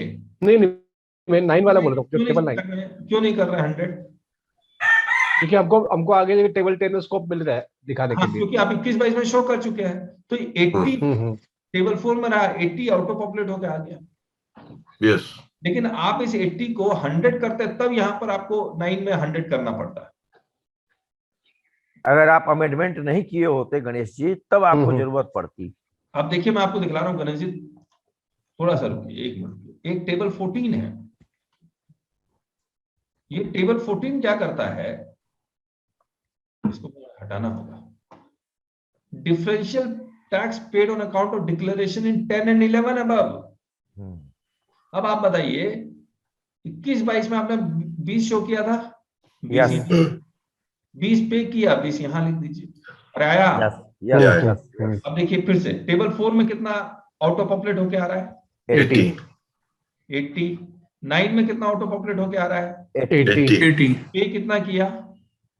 80 0 हो गया। बुक अकाउंट में तो 100 ही है। अब देखिए 10 में कितना लिखेंगे आप? 20 14 के टैक्स पेबल में कितना लिखेंगे? 20. और पेड में कितना लिखेंगे? 20 0 हो गया। आपका DRC 03 जनरेट नहीं होगा। नहीं होगा। आया। आया आया पहले क्या था, पहले 3B फाइल होता था, उसके बाद 1 फाइल होता था। हाँ पहले होता था सर, आज क्या हो रहा है, पहले पहले 1। 3B। क्या 1 और 3B में कोई डिफरेंस आएगा? नहीं आएगा। डंडा लेके पीछे पड़ जाएंगे आपके, अगर 1 और 3B में डिफरेंस आ गया तो, है ना? मिसमैच की नोटिस आ जाती है। नोटिस आ जाते हाँ, 12 इतना बड़ा प्रोविजन कर दिया उन्होंने, 1 और 3B में कोई डिफरेंस आने ही नहीं देंगे वो। अमेंडमेंट का भी इग्नोर कर दिया इन्होंने। वो भी हाँ, वेट नहीं कर रहा है। मतलब करके दिखलाओ डिफरेंस आप। वेट नहीं तो आपको दिखलाया था एक नोटिस, ई वे बिल का डेटा ही उठा के ले आया, बोला कैसे आ गया डिफरेंस। हम्म, चलिए, अब एक चीज आप फिर से एक बार रिपीट कर देते हैं ताकि याद रहे। 4 किसके साथ कनेक्टेड है? जीएसटी 9 के साथ एनुअल रिटर्न में। ओके हाँ 4 किसके साथ कनेक्टेड है? Okay sir. 9 के साथ। 9 9 के साथ। 10 11 किसके साथ कनेक्टेड है? नेक्स्ट 14 के फाइनेंशियल साथ नेक्स्ट। 14 के साथ। 14 के साथ यस। 9 में टैक्स पेबल टैक्स पेड, 14 में tax payable tax paid. Right 10 11 14 में कोई ऑटो पॉपुलेट होकर डेटा नहीं आता है। यस 4 और 9 में ऑटो पॉपुलेट होकर डेटा आता है, यस एडिटेबल है ना? 10 11 14 में जब ऑटो पॉपुलेट होके नहीं आता तो जो आपकी इच्छा हो वो भरते रहिए, और 4 9 में ऑटो पॉपुलेट होके डेटा आएगा लेकिन एडिटेबल होगा। 9 का टैक्स पेड का डेटा एडिटेबल नहीं होगा। यस पेएबल का होगा। पेबल का होगा। ये 10 11 में ऑटो पॉपुलेट होके क्यों नहीं आ रहा है सर, जब उन्होंने जीएसटीआर 1 में अलग टेबल बना रखी है। मुझे देखना होगा राजेश जी, ये कैसे आएगा? मैं बोल नहीं पा रहा हूँ। एक केस और कर लेते 21-22। बुक्स में आपका आईजीएसटी आता है 100 रुपए, ठीक है? आपने जीएसटीआर 1 में 80 शो किया और 3B में 80 शो किया। यहां पर आपने 1 में 10 शो किया और 3B में 10 शो किया। बताइए कैसे कैसे एंट्री करेंगे एनुअल रिटर्न में? एनुअल रिटर्न में सर यहाँ पर टेबल 4 में हम 10 रुपए ऐड कर देंगे, और टेबल 4 में बताइए कितना लिखेंगे? 90 रुपए। 90 90, बिल्कुल ठीक है। क्यों? क्योंकि 80 + 10 आप डिक्लेयर कर चुके हैं, हाँ यस कर चुके हैं। जो नहीं भरा है वो कितना है? 10 90। 9 में क्या है करेंगे? 9 में 10 रुपए से इंक्रीज कर देंगे 90। 90। पेड कितना आ रहा होगा? पेड आ रहा होगा 80। पेज 80 DRC 03 के थ्रू 10 रुपए। अब 10 में कितना एंट्री करेंगे? 10 में 10 रुपए। 10 तो में टैक्स पेबल में कितना लिखेंगे? टैक्स पेएबल में हो जाएगा 10 10 20 रुपए। नहीं, टैक्स पेबल में 10, टैक्स पेड हाँ। में 10 तो आपको Yes. 10 रुपये DRC 03 से पेमेंट करना पड़ेगा। अच्छा सर एक चीज और यहाँ बताइए, हाँ। हम यहाँ जहाँ 10 रुपए हमने 9 में लिख रहे हैं, हम्म। हम अगर उसको टेबल 14 में 20 रुपया करके -10 रुपया कर दें तो भी तो 10 रुपए DRC 0 जनरेट कर देगा। नहीं, लेकिन वो तो आप गलत एंट्री कर रहे होंगे ना। जब आपने यहाँ पर एंट्री नहीं की है, एंट्री 10 रुपए की है, तो आप टेबल 10 में 20 कैसे एंट्री कर देंगे? हाँ वो तो ठीक है ना? तो जो इंस्ट्रक्शन है वो इंस्ट्रक्शन फॉलो करें, नहीं तो डिपार्टमेंट भी कुछ भी सोचेगा तो आपको अच्छा लगेगा। चलिए, ये भी हो गया। तो हम लोग आउटवर्ड सप्लाई जिसके ऊपर टैक्स दिया जाता है वो हमने सारा डिस्कस कर लिया। अब एक इनपुट टैक्स क्रेडिट बचा हुआ जो हम लोग नेक्स्ट क्लास में करेंगे। इसकी सर सबसे महत्वपूर्ण टेबल 8 है। सर HSN का क्या करेंगे? एक वो है सर, वो मैंडेटरी नहीं है। वो मैंडेटरी नहीं। करेक्ट। और कुछ पूछना है तो पूछिए। नहीं सर, कल मिलते हैं। वो मैंडेटरी नहीं है। क्लैरिटी आई एनुअल रिटर्न में? बहुत अच्छी, बहुत बढ़िया। बहुत क्लियर हो गया। काफी so thank you so much, कल मिलते हैं। Thank you sir. अच्छा नमस्ते सर। नमस्ते। नमस्ते सर।